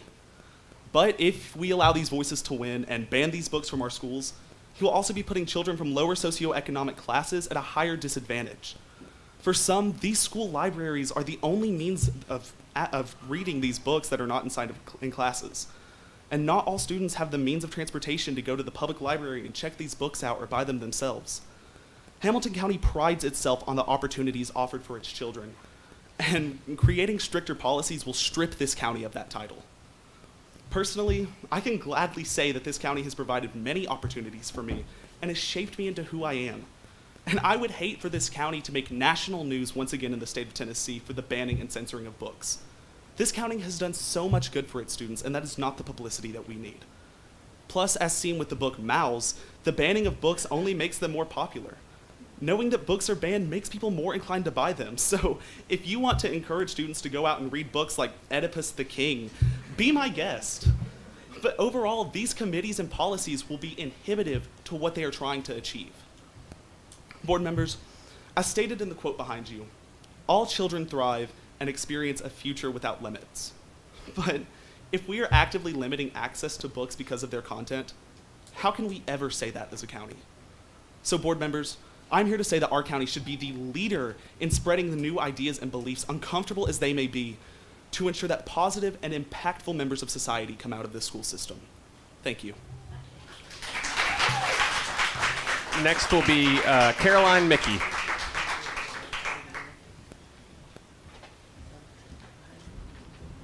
Good evening, members of the board. My name is Caroline Mickey. I was born and raised about 25 miles from this very spot, and I am a product of Cleveland City Public Schools. I moved to Chattanooga at 18, graduated twice from UTC and once from UTK. This is where I met my husband, where I'm raising my children. I am a Southerner, a Tennessean, and a Chattanoogan. I am an HCS librarian, but I come before you today only as a reader. I often tell others I have been reading longer than I have been talking, and while I know it isn't logically true, it certainly feels that way in my soul. I am going to share with you the role books have played in my life. One of the first I remember loving is Grandfather's Journey. I connected strongly to the author's Japanese grandfather coming to the United States and falling in love with the country, but also missing his homeland. It was only as a young adult I realized I was the grandfather, not stuck between two countries, but two homes. As a child of divorce, I would love being with my mother and stepfather, but miss my dad. A classic I adored was Corduroy. I loved that the little girl shared my mother's name. Lisa uses her own money to buy a bear that is just a little bit broken, seeing Corduroy for the friend he could be, not the missing button that made him less than the other toys. And she is black. Her race makes no literary contribution to the story, but the representation of it matters. It was a window, reinforcing that just because someone is different from me, we are both just searching for friendship and belonging. In Miss Davis's 5th grade classroom, I found Number the Stars, my introduction to the Holocaust and the Dutch resistance movement.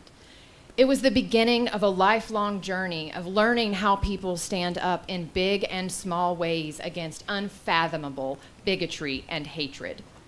Middle school introduced me to my first local author, Lurleen McDaniel. She wrote about first crushes and love, but also what it meant to be dying or loving someone who was. They were some of my first lessons in grief and resilience. Books were an escape, not because my life was bad or boring, but because I only had one. In books, I could lose myself in different worlds because that is their power.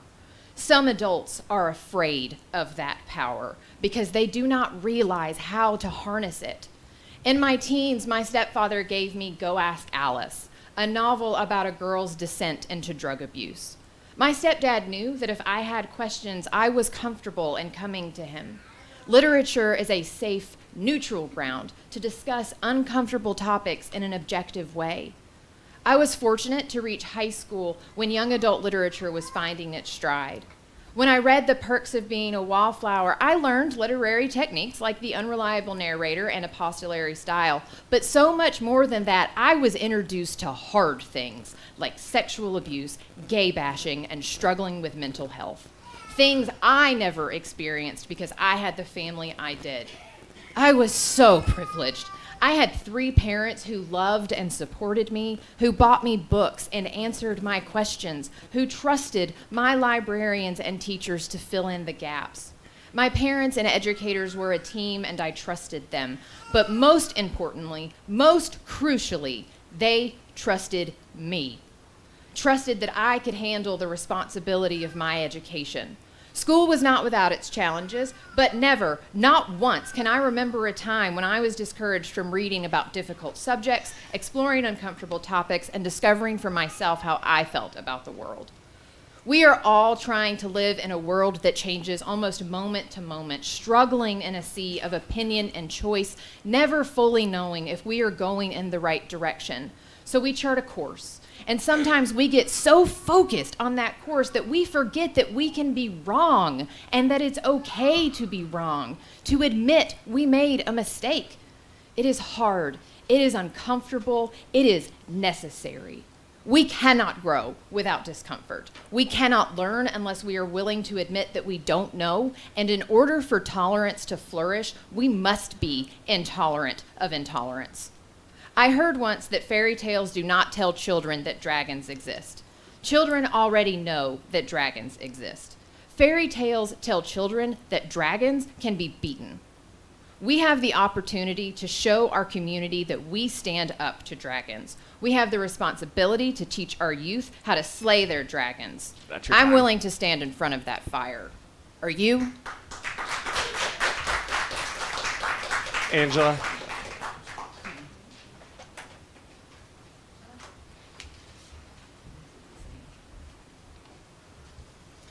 Good evening, Chairman and the Board. I'm Angela Favaloro. I'm a parent, a product of Tennessee Public Education, and a fierce advocate for students and families. And tonight I'm speaking on behalf of my own. I was recently given the privilege to serve on the Material Review Committee, and as a member of my district to review the policy in regards to its function and purpose in response to parent concerns over content. Last year and part of this year, I've been part of the redistricting process also. And part of that, I've been able to meet and hear from Hamilton County communities of interest. These communities range from school communities, work communities, faith communities, as well as historically and culturally relevant communities. And all of these communities live within the Hamilton County School District. When we talk about these differences and these communities, I think it's easy to say that based off our individual lives and circles, we may all picture different things when we talk about these. When we talk about changing policies regarding access of opportunities for our students, we have to be incredibly mindful of each and every one of our communities of interest. I, as a parent of 2, have 2 kids that their interests and needs fall all over the spectrum. They've aligned and conflicted at different stages of their development and are impacted by their school communities they're in just as much as almost nearly as much as our family's traditions and values. In this process, I think of the roughly 45,000 students we were charged with reviewing policy for. How many communities of interest do you think are included in our student population? How many faiths? How many historically relevant communities? How many cultural differences do we need to account for? How many communities are there that don't always get counted when we talk about community? I know during our committee meetings, I was one of many who had lots of questions during and after our meetings. Just like our students who are taught to ask questions and analyze the information before presenting a solution, I was thinking of all of these students and their families. How do our policies give the most opportunity for literacy for all of our students and still meet them where they are? As adults, do we make hasty generalizations about what is relevant to other students and their families? In almost every facet of education offered our students, there are always choices. Even during a public health crisis, choices were given. When it comes to literature, one student's selection doesn't directly affect another student's opportunity or compromise their learning environment. I struggled with some of the vocabulary used, like saying pornography was being accessed by small children, because we keep talking about subjectivity and being able to define the word obscenity, but I think we have to look at intent. Pornography's intent is for one thing. And the books that we have been presented with, none of them's sole intent has ever been anything below the belt.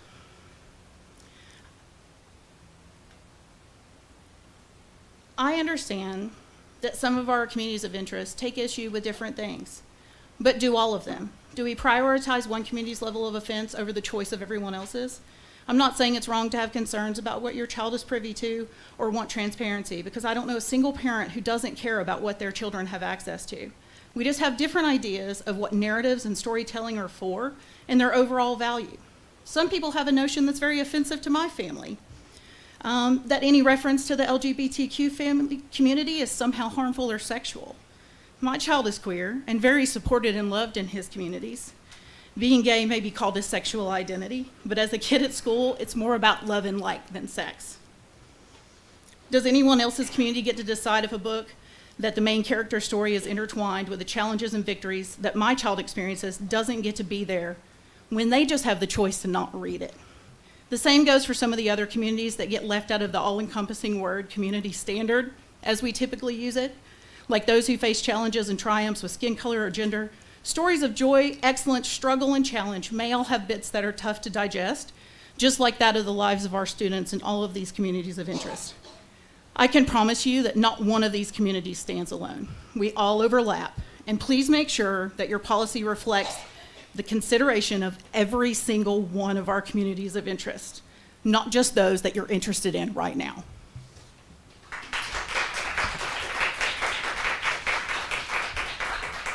That's prepared right there. Walking right up. Thank you. Meg Day is next. Oh, I'm sorry, Deanna Hegedus. Well, after, yeah, you already, Oh, yeah, okay. after you. My family and I moved to Chattanooga a few months ago. In January, my 8th grade son began attending Red Bank Middle School. Soon after, he started saying how much he hated it there. When asked why, he never gave us a solid reason. Last month, we celebrated his 14th birthday, and that's when we knew something was seriously wrong. He's usually very excited and happy on his birthday. This year, he was miserable. He said it was the worst birthday he'd ever had, still would not say why. I continued to press him on it, desperate to know why my child was so miserable. He was scared to tell me the truth, knowing that we would act.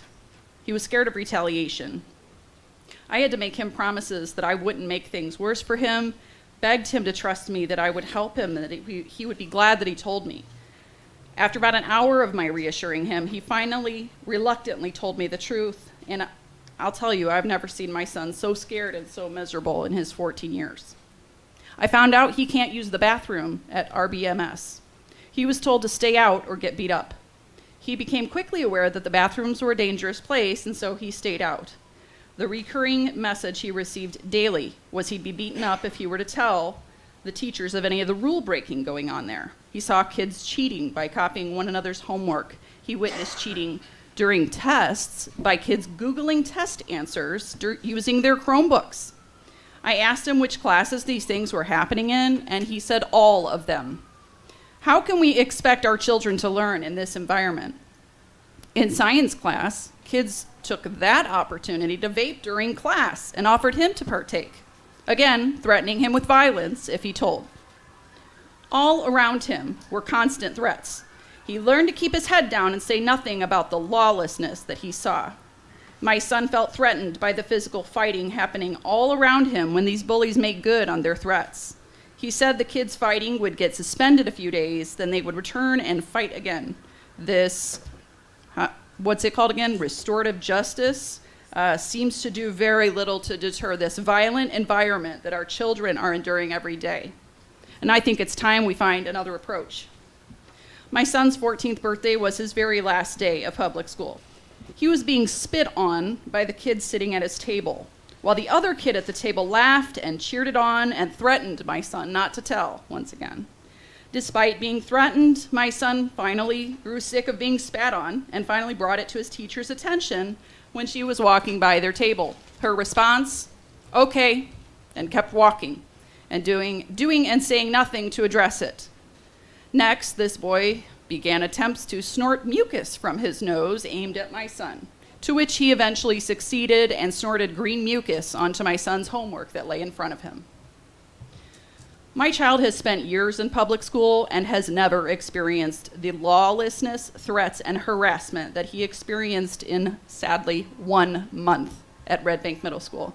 I have spoken with 3 different school officials. Based on these encounters, I have the distinct impression that they feel their primary role is to refute, disavow, and minimize reports of bullying.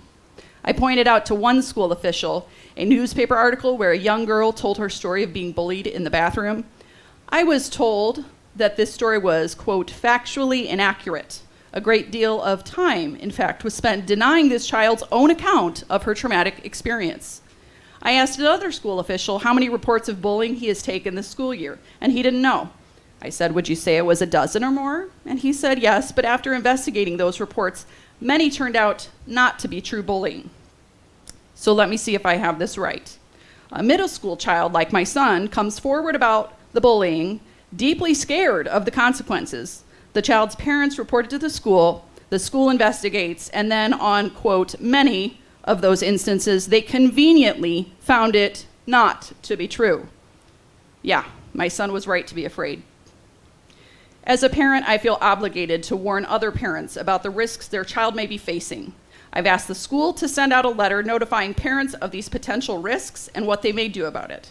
It is my hope the school will honor this request as the first of many actions towards improving the safety of all children. I know my child was not the only one. An ambulance was called to Lookout Valley Middle School for an assault in the bathroom yesterday. Last week, a child at Brown Middle School had his arm broken by another kid who not only had been bullying him prior to this incident, but I understand this kid's parents had been asking the school for help. I wonder if this was one of those not true bullying reports. I asked the school board to support this initiative to notify all parents. That's your With time, rising ma'am. suicide rates among middle schoolers, Ma'am, that's your time. we can hardly afford to allow things to get worse, Ma'am. can we? That's your time. I'm through. Meg Day, you were next. After that is Elizabeth Paris. Hey, I'm Meg Day, and I came here about a year ago to talk to y'all about concerns around technology. And since then, there's been a technology advisory board formed, and we've met twice, and we'll continue to meet. And I just want to let y'all know I'm really thankful for that, and I'm excited about that work, so thank you. Also, would ask that anyone who has the power would prioritize this work as we look at technology. I've been working with students and families for 20 years and a parent for 12, so I've seen the technology landscape really change. And I pay attention to the pediatricians, the mental health professionals, church groups, people who talk about technology and what we need to do as responsible adults for our children. And then I have the schools, and it feels a lot different as I see the schools shifting from 3D to 2D testing and education. So I just ask that you would help prioritize as we look at that. That's all I want to say about technology. I want to take just a couple minutes to thank y'all for my family. So I have a kid who is really behind in literacy, and he has just a lot of support at school. So I'm going to talk about those. He has a teacher that has learned his personality and what motivates him and how to encourage him. He also has an RTI teacher who also knows him and tries to find fun ways to engage him when he's working on literacy. He's in speech, and his speech teacher was telling me a game that she does, and I was able to take that home and work on sight words doing that game. And then this summer, he's been invited to participate in Summer Reach, and that's just a lot of support services that public schools offer that I feel doesn't get noticed enough, and I want to thank y'all for all those extra things and for all those extra people who are pouring into our family. And then we're not a super academic family, but another child of mine on the way to school, I want to tell you some things he's told me about school because they're just really great. On the way to school a few weeks ago, my child said, "I'm really excited about today because I have math, and I haven't had math in 6 days." And that's like not something our family says. So that was really striking to hear from a child. The next day he came home and he said, "Mama, listen to what we did in science. We did this really cool thing." And he went in detail and recounted like a fun day he had at school. And then this week he told me, he goes, "Oh, I have Spanish today. I love Spanish because I learned so much." Now, again, we're not like the learning people. We're not like super academic, but it's great to hear these from my children. And this is not like an exhaustive story. It's just the stories I have from now. So I just want to thank all y'all and for everything you have to offer because my family, my little family, is just, we're benefiting. So thank you. Elizabeth Paris. After Elizabeth, it's Blair House. First, I want to say thank you for allowing me to speak today. My name is Elizabeth Paris, and I'm here today to stand up to bullies and fight back on my son's behalf. What is bullying? According to policy, Board Policy 6.304, bullying includes the act of substantially interferes with students' educational benefits, opportunities, or performance. Bullying is unwanted, aggressive, repeated behaviors that involve a power imbalance that places a student in reasonable fear and causes a hostile education environment. The types of bullying are verbal, physical, and social. My son has been bullied by one child since the 7th grade. My son has been a victim of every type of bullying. He has been threatened multiple times and taunted every day in the school halls and classroom. My son was warned of an attack by his bully and the other students in the school. I've reached out to the school several times begging for their help. The Dean of Students promised me that the full staff would be notified and would handle it. I learned later that the Dean of Students never followed through with its promise from the principal. Fast forward to March 7, 2022. My son is seen walking off the bus at 2:34 p.m. and he begins to walk home. The child is seen getting off the bus at a bus stop that's not his own. And the child follows my son with intent. The bus footage shows my child that the bully makes himself known to my child, and then the bus drives away. As the bus drives away, the child yanks my son's book bag and demands my son to take it off. He tells my son that there's going to be an attack. My son begins to speak to the child to explain he didn't want to fight and that he just didn't want him to talk about his mama. My son said, "I'm not taking my book bag off," and he tried to continue walking. At this time, another individual starts to record the interaction. In the video, you hear the child state, "Don't walk away," and he proceeds to tell my child, "Come on, fool, you might as well take your stuff off. Stop trying to talk your way out of this." This child then holds his fist up for a fist bump, and as my child sits his book bag down, he slowly and reluctantly raises his fist. Then my son raises his hands to protect his face, and the aggressor swings and misses. My son backs away from the swing to protect himself further.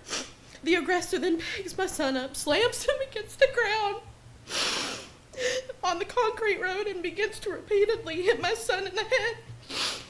As my son lays on the ground covering his head with his arms, the aggressor begins to verbally attack my son and continues to hold him to the ground and attack him. My son tries to kick his feet at an attempt to free himself from being attacked. The aggressor then grabs my son's arm and yanks it. You can hear my son scream, "Ow," and begs to let him up. The video ends. The aggressor then stands and tells my son that he respects him. And then as he runs away, he tells the person to send his video and later publicly post the video stating, and I quote, "Eli got his shit rocked." In this video, my son never lays a hand on this child. The only thing you see my son do is desperately try to defend himself and break free from the attack. As a result of this, my son had 2 procedures with the possibility of a third in his future. The first procedure didn't work. They had to just sedate him and re-break his arm. And then they put it in a cast and sling. Then he had to have surgery to rebuild the space between his hand and his arm, elongate his arm back to normal length, and then put external pins to hold the bones from moving. This child is an habitual repeat offender with sexual and physical assault charges.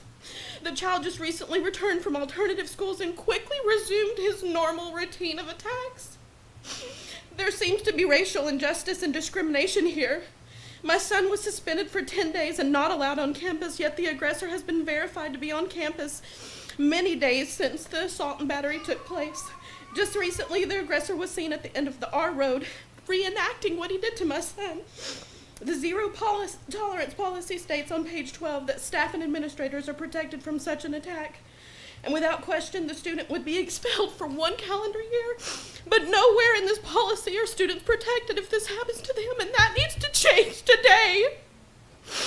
My son's bully gave him no other choice but to stand and face him. This bully is a danger to all students. It's time to take a stand and get this bully out of the school for the rest of the year. You say you commit to a future where all students thrive. Who's going to stop protecting bullies and start protecting our children and victims like my son? Thank you.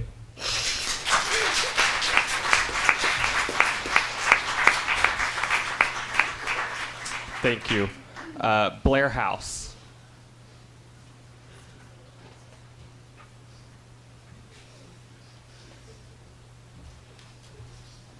Thank you, Board, for allowing me to speak to you today. My name is Blair Brown, but you call me Blair House.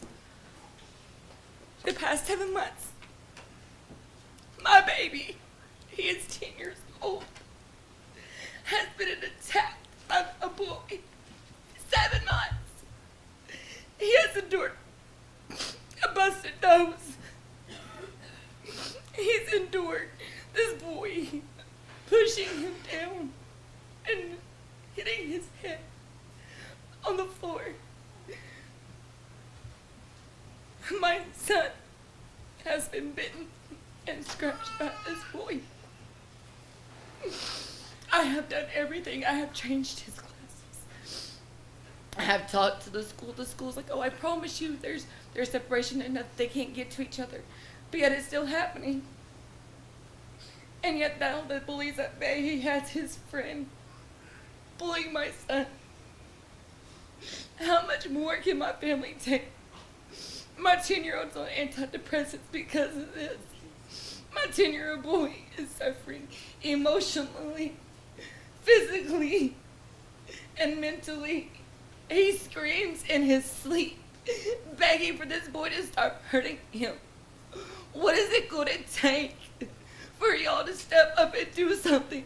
Enough is enough, and now it's time for y'all to help my baby and all these other children that are victims of bullying. And my husband wants to say something. Thank you.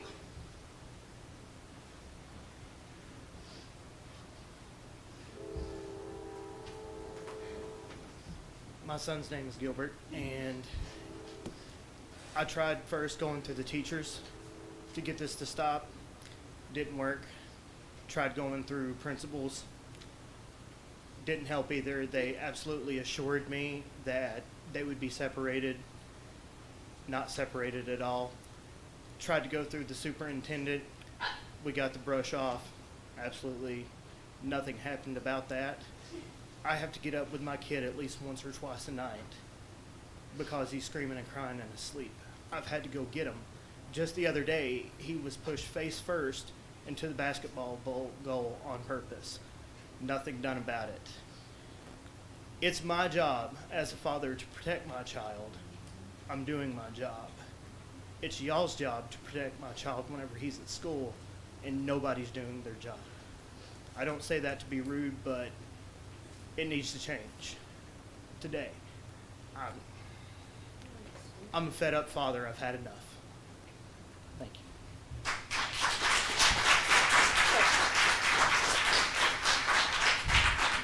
Ms. Jones.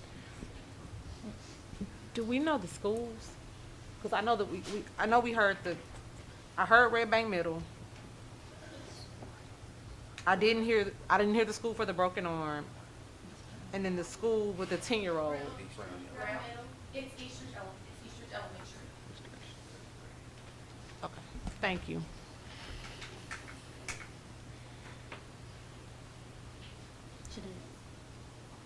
Sorry. Jeanette Markel. After Jeanette will be Loretta Lowe.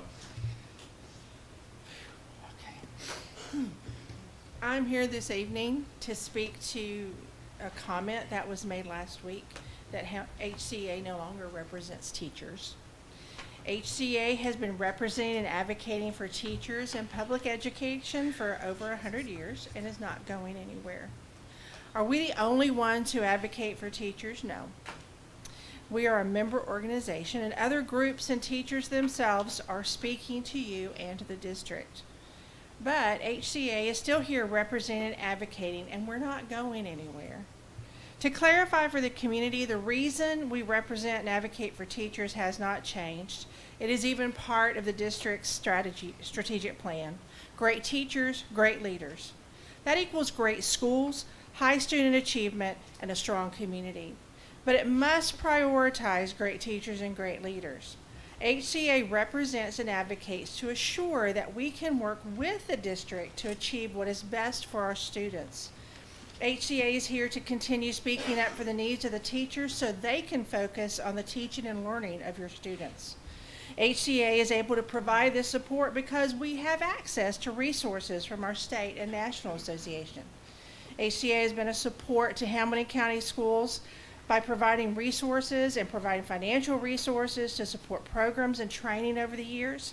Over the past 20 years, we have supported and partnered to bring in almost $3 million in grant money from the National Education Association to support the Middle Schools Initiative, New Teacher Induction, National Board Certification, STEM education, and we are currently waiting for a response from NEA on a grant which will provide $750,000 over 3 years to support new educators.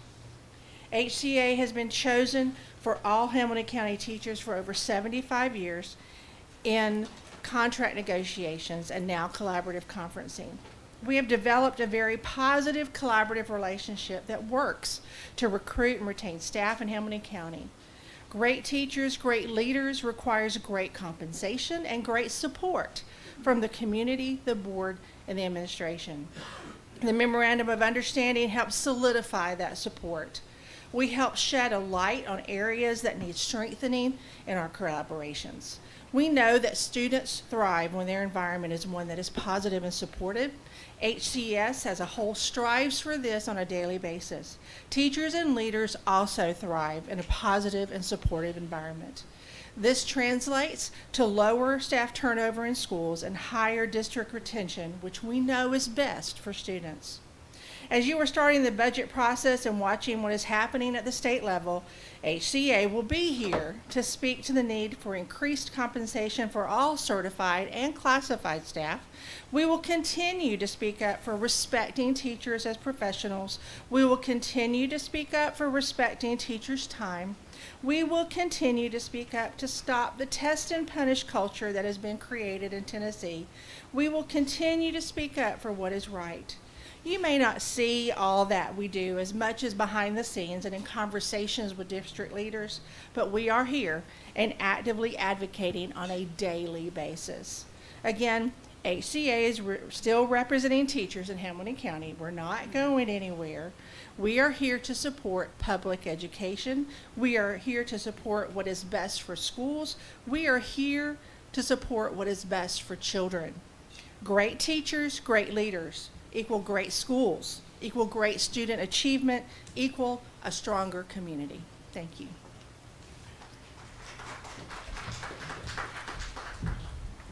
After Loretta, we'll have Josie Madison.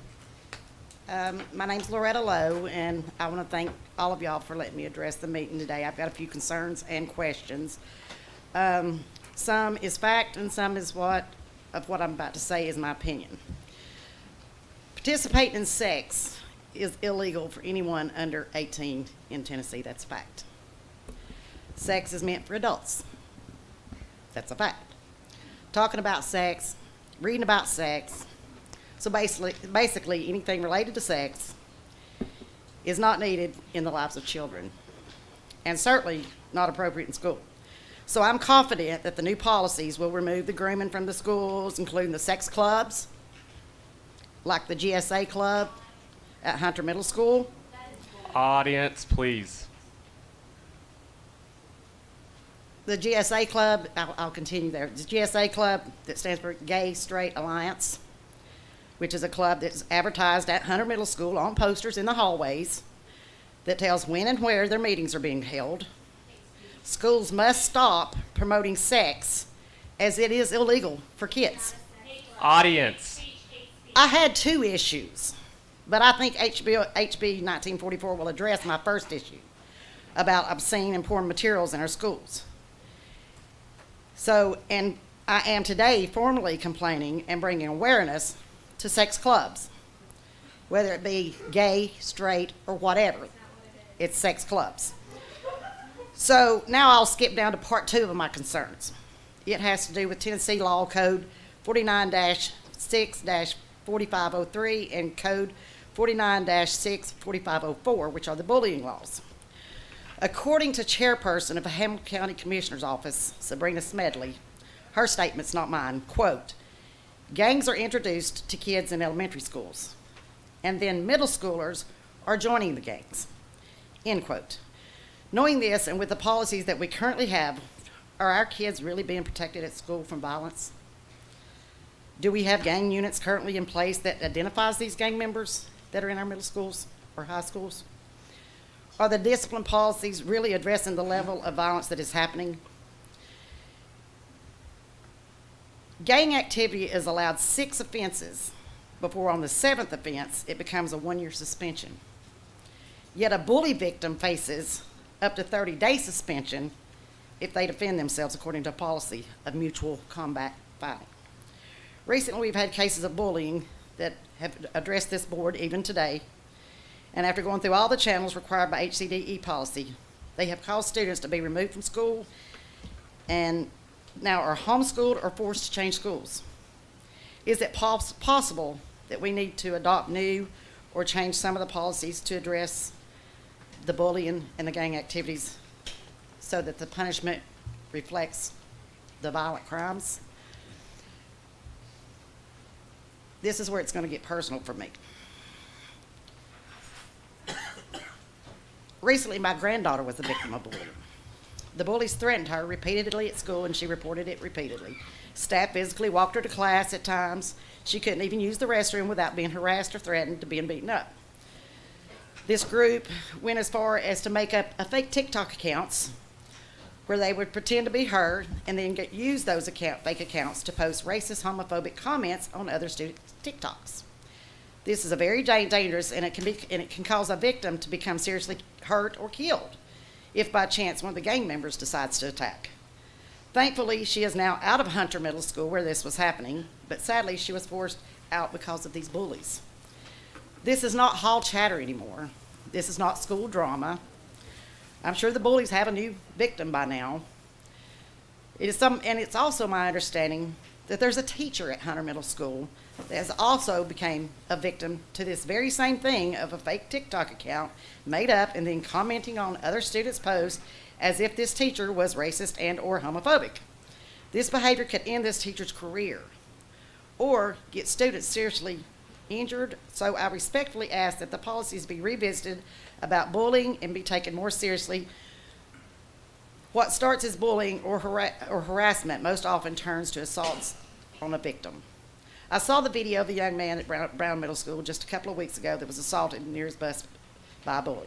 The mother had already reported to staff that her son was being bullied by this young man. Yet the victim was suspended the exact same amount of days as the bully because he defended himself. Sadly, the staff have stated that their hands are tied because of policies and protocols that are required to use via policy of Hamilton County Department of Education.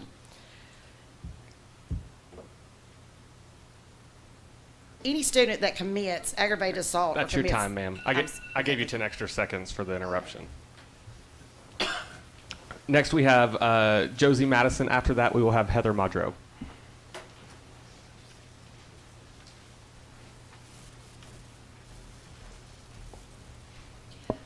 Hi, my name is Josie, and I'm here to tell you what I've experienced with bullying throughout schools. I've seen all kinds of bullying throughout my school years, and my younger sister, who is now in high school and middle school, well, throughout middle school and her high school career. Whether it be people calling us names, or talking about my weight, or trying to start physical fights, I was always reminded that teachers would take care of it, and that schools do not tolerate bullying. And quite frankly, they do tolerate it. I haven't had an encounter with a girl in 8th grade, and I had been fed up with her making fun of me. I took it to the SRO officer at Brown Middle School and was told that I would be suspended if I brought it up again, if I had came to them with the matter. 10th grade at Central High School, I was minding my business and came across students laughing and making fun of a special needs student in my choir class. I didn't want to cause a scene, so I went down to the guidance counselors and had brought it up to them. They said that it would be taken care of, and it was not. It was continued. That whole school year, they had sat there and made fun of a special needs student. And that's why I'm here today to ask, why is it always said that it's going to be taken care of?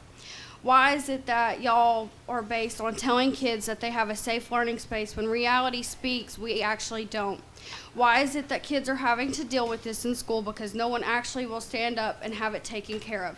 And it's not just students bullying other students. The teachers are just as much bullies as I've even had a teacher tell me and the rest of my class that we would amount to nothing.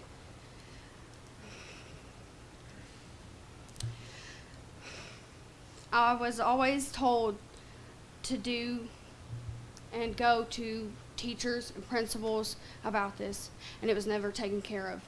And I'm sure that she's still telling students that they will amount to nothing. How do you expect people to grow up learning that they will amount to nothing just because a teacher says so? It's disrespectful, and it needs to be taken care of. Thank you. Thank you. Next will be Heather Madro. After that, we'll have Mallory Hollingsworth. Wow, that's really hard to follow a lot of the bullying. I'm going to switch gears. With budget season upon you, I want to tell you about my students and their needs. I teach exceptional education with a wide variety of abilities and disability labels, including autism, special learning disabilities, including dyslexia, intellectually disabled, hearing impaired, vision impaired, and language impaired. Their IQs range from 47 to 147. I have a twice gifted child. If you are thinking about how to prioritize the budget, please think about what these special students need to have a great education and what their teachers need to provide it. I was going to talk about the $500 bonus, and honestly, I don't need that. I'm okay, and I can't speak for everybody. $500 isn't going to support my students. I would rather have that money go into a different way, and that's what I want to talk about. I need more supports for my students. No matter how hard I try, I have not figured out how to be in 3 places at once. My direct service students need me to teach them how to break the phonetic code so that they can learn how to read. I am, and it's working, and I can prove that with my data. My students need me to be in the general education class to give them the necessary supports to be successful with the core curriculum of reading, writing, and math. My intensive support students need me to teach them basic life skills in a self-contained classroom, which we don't have anymore. My students with behavior issues and their teachers need me to be on call when a student has a meltdown or a major behavior crisis. Their teacher needs me to like basically drop and run. Try as I might, I haven't figured out how to clone myself. Instead, I have to prioritize which student needs what at that exact given moment. That means that we place more priority on the general education teacher to meet the needs of students with disabilities, which takes away from teaching and learning time in that classroom. Would I want the $500? Sure. Who wouldn't? But what I really needed is to better be able to support my students. They need the educational assistance to support them in the general education classroom. They need more behavioral supports so that some of this bullying won't happen. They need a place to go when they are in a crisis. They need me to be able to teach my lesson plans so that students are able to decode and read. They need a properly staffed, self-contained classroom. I'm doing it all. Their needs are not being met when staff are stretched so thin. Over the 7 years that I've worked at my school, we have lost both ex-ed teachers and assistants, but the number and intensity of the students with disabilities has increased. Please explain that math to me. I don't get it. We need more educational assistants. My assistant does 6 math inclusion classes for 3rd, 4th, and 5th grade. She teaches alongside with me for a reading group. She does bus duty and pretty much everything. If we had more educational assistants, our students would get more than 30 minutes of support a day. But she's given me permission to tell you this. She makes $570 every paycheck, 2 weeks, $1,100 a month. Please tell me where she can live for $1,100 a month. We need to help these people. We need them to stay with us. They are an asset for our students. We need to hire more and we need to pay them better. They deserve it. Having them work for $1,100 a month is poverty.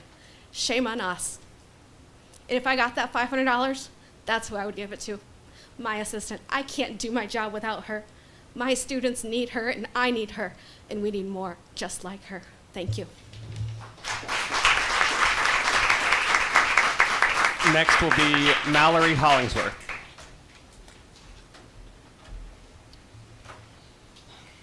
Hello, I'm Mallory Hollingsworth. I'm a mom of a 15-year-old girl in a Hamilton County school and a registered nurse with 11 years of experience, 8 of which have been in mental health. Positive mental health is important for a functioning society. It is crucial for youth to begin to establish a strong sense of self in their developing years in order to become strong functioning adults. The U.S. Department of Education reports positive mental health promotes success in life. Mental health is important at every stage of life, from childhood and adolescence through adulthood. Unfortunately, not everybody is able to establish a strong sense of self when they are young. According to the National Institute of Health and CDC, suicide is the leading cause of death in the United States. Suicide rates in 2020 were 30% higher than in 2000. In 2019, suicide was the second leading cause of death among individuals between the ages of 10 and 24. The mental health crisis for youth has reached a critical point. 13 to 22% of school-aged youth experienced a mental health challenge associated with formal diagnosis. Researchers estimate that 80% of those children have unmet treatment needs. The escalating mental health needs of our youth are largely unmet due to insufficient capacity, multiple barriers to care, and disparities across populations. While the most recommended solution for mental health issues today is pharmacology and therapy, this may not be attainable for a significant portion of the population. Rising healthcare costs and lack of access to affordable insurance only increase that difficulty. According to Psychology Today, the average therapy appointment costs between $100 and $200 per session. Typically, a psychiatrist would recommend a minimum of once per month visits for medication management, plus 2 to 4 therapy sessions per month. This can cost upwards of $500 to $1,000 per month per child. Even those who can afford the extra expense likely do not have the time to commit to such a demanding schedule. In this area, there simply isn't the supply of psychiatric professionals specifically geared towards children to meet the demand. Because of this, suicidal youth may not have the access to the professional support or coping mechanisms necessary to win their battle. One of the simplest, quickest, and most direct ways to fill in the gaps for youth is the ability to find themselves in reading materials provided at school where they spend approximately 30% of their waking hours.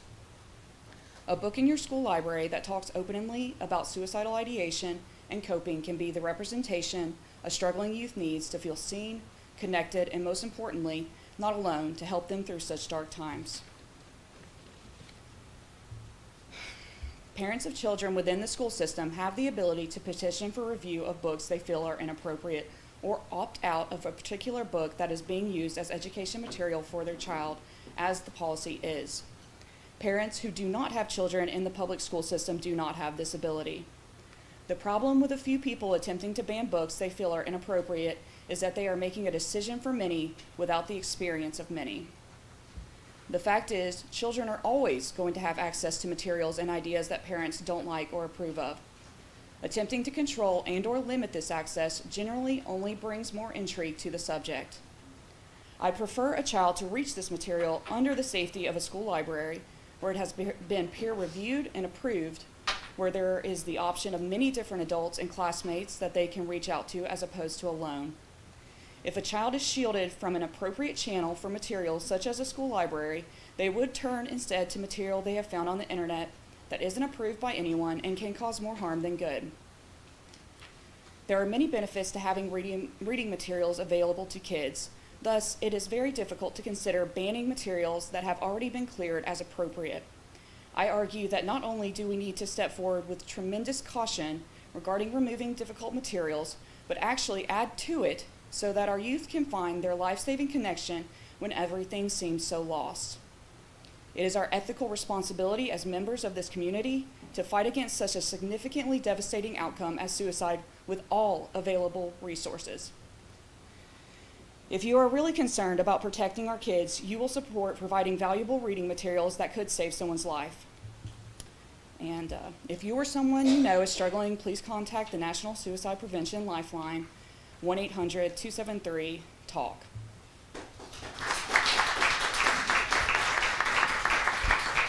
Thank you to everyone that spoke. You have the legal services report in your agenda packet. That goes down to events and announcements. Any events or announcements from the board? You have end of the third quarter, March 18th, report cards, March 25th. No students on March 21st. It's a teacher professional development budget workshop, which will be our next meeting on April 4th. Then we have spring break, April 11th through the 14th. April 15th, spring holiday, and central office is closed. We have another budget workshop on the 18th of April, along with agenda session, and that will probably be our budget policy meeting. And then Thursday, April 21st, another budget work session, and then our regular board meeting. If you have any policies you want to pull outside of the ones we've talked about tonight, please send that to Mr. Walker, and we can bring those up at the next meeting. Any other announcements? Okay, with that, we will adjourn.